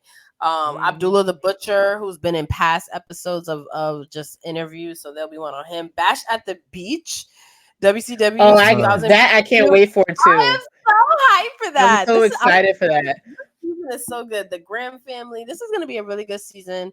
We'll definitely touch on it, on fan clubs briefly at the top of the show, just sort of what we thought of those episodes, because it's personally one of my favorite docuseries. It is so fascinating. I hope they continue this show because I'm pretty sure they're not going to run out of dark stories to tell about wrestling. Nah, watch, if they ever get to a season 6, we're gonna be talking about the life and times of CM Punk shit. As opposed to get into it, because he's a fan of the show. He gonna sit his podcasting. Hello. The dark side of the dirt sheets. Of the IWD. The dark side of the war of the dirt sheets. Did y'all check out like when they tried to they did the dark side of football? No, you have to watch the dark side of the 90s. I heard about the 90s. That was because good. they go so in depth with Jerry Springer. Oh my god. A lot of things. Baywatch. Like Baywatch. Oh god, please, you gotta watch I'm gonna check those out. I gotta check those out. The Baywatch one threw me. I don't know if it threw you, Pat. It did. Shout out. It was just things that you don't have insight on, you because we were kids in the 90s and then the dark side of the 90s, and you're like, oh shit. But Nikki also had some good ones in that she put in Perry Saturn, the research. There's so many different things that can be done, and I think it's a good we're in such a good space as a wrestling fan right now, because the history is not just being told by one promotion, the winning promotion. Now stories are being told on different podcasts by wrestlers, Dark Side of the Ring.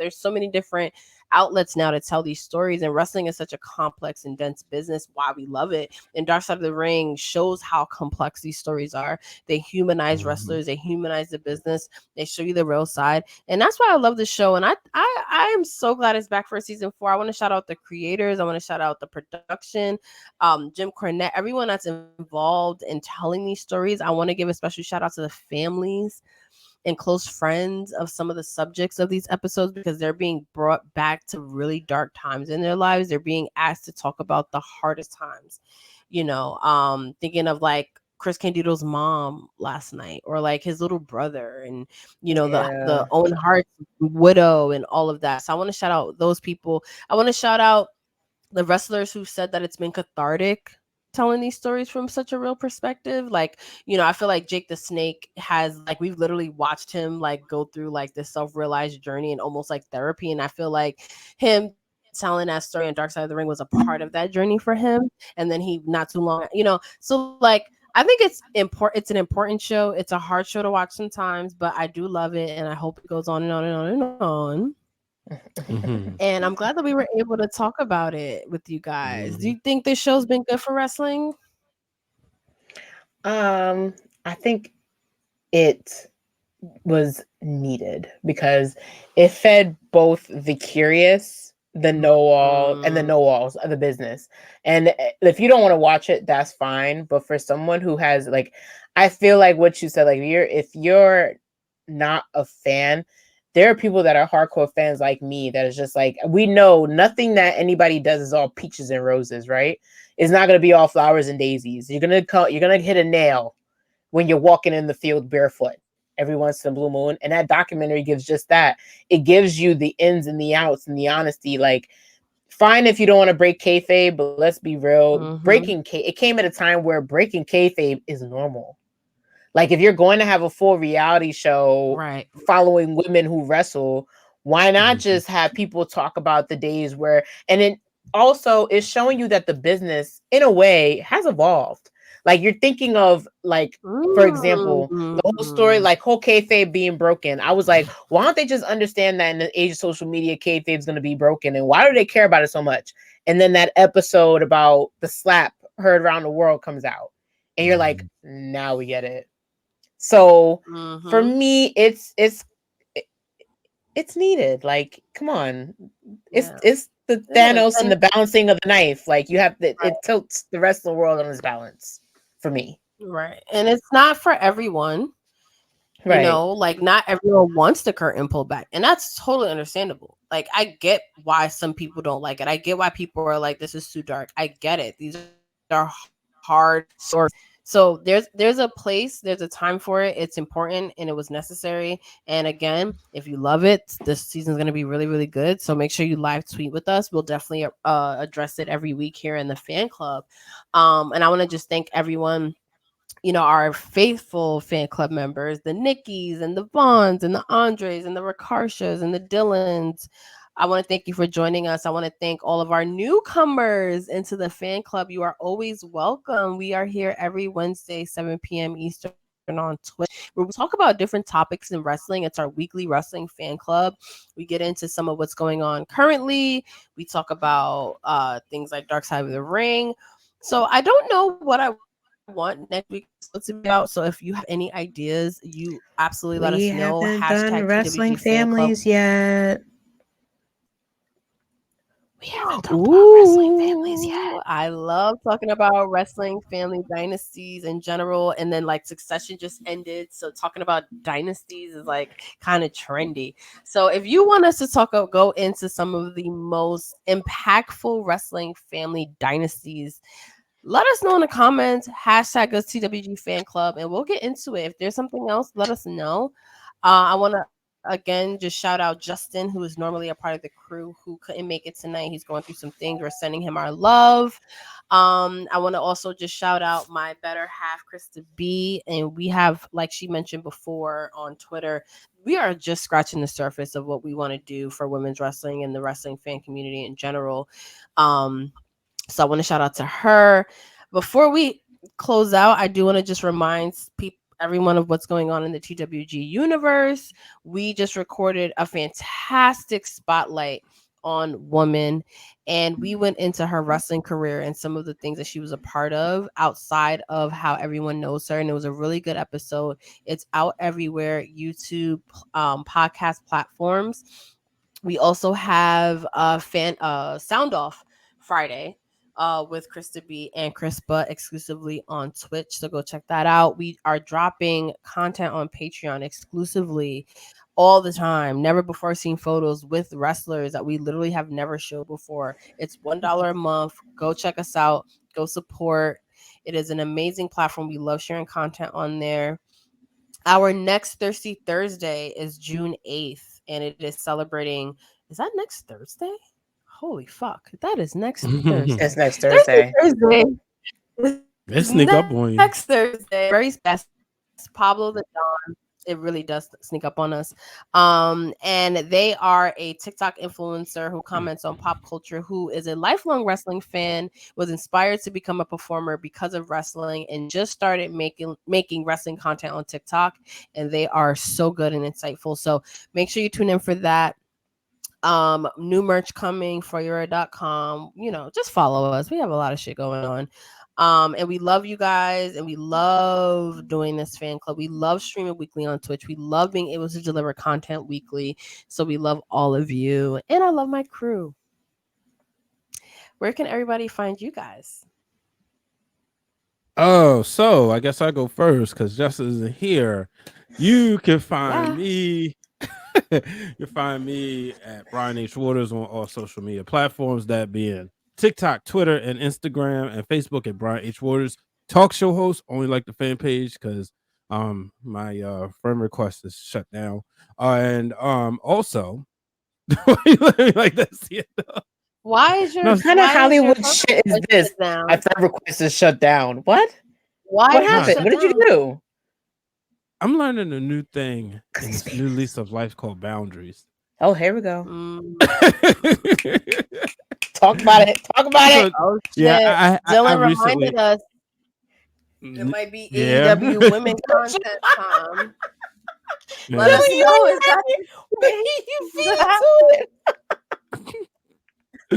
Oh my gosh. But yeah, also shoot.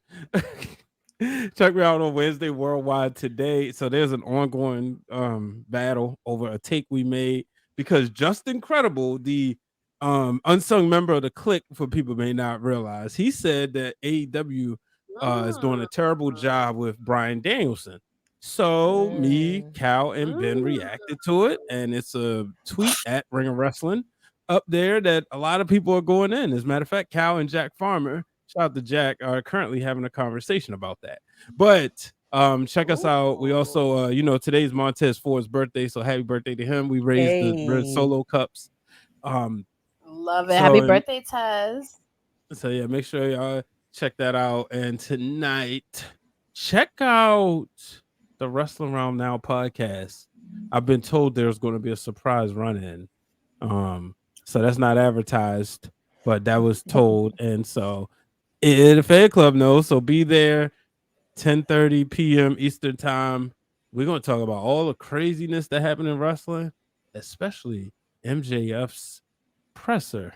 And that's going to be of good. course, the bloodline. Whose side are you on? That's what I want to know.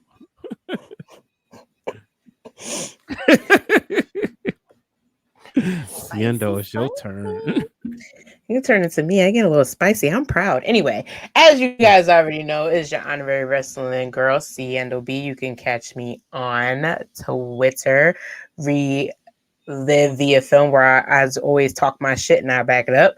You can always catch me on Instagram. Listen, Patricia knows how I feel about film camera. So my infamous series from my old Instagram, Caught in 18 millimeter, is back just in case for the rest of the season. We are bringing it back. So you already saw the first picture. So go ahead, like it.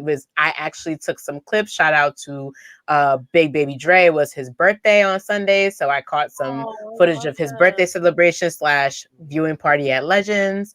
Also want to remind you guys that I also have a YouTube channel, reload.relive. Please look out for vlogs and also daily funny shorts to be posted. And as always, you can catch me here on Wednesday with the 3 best friends that anybody can have. Justin, we miss you. Can't wait to have you back next week. Also, catch me this Tuesday live at 8:30 sharp on YouTube with the queen of Hardy Wrestling, Miss Stephanie Hardy herself, with the Hardy Wrestling podcast. So excited. And in the interim of my brother Justin not being here, we live, we active. Make sure you comment your favorite wrestling families, and also remember to watch Dark Side of the Ring. So obsessive with it like we do. I like that. Love it. And we will see everyone next week. Hashtag TWG Fan Club every Wednesday with Queen PR and the crew on Twitch exclusively. Playback on YouTube the Wednesday after. And we will catch you all next week. Bye. Deuces. Love you all. Love y'all. Love, peace, and soul. I was just talking about Soul Train. I love it.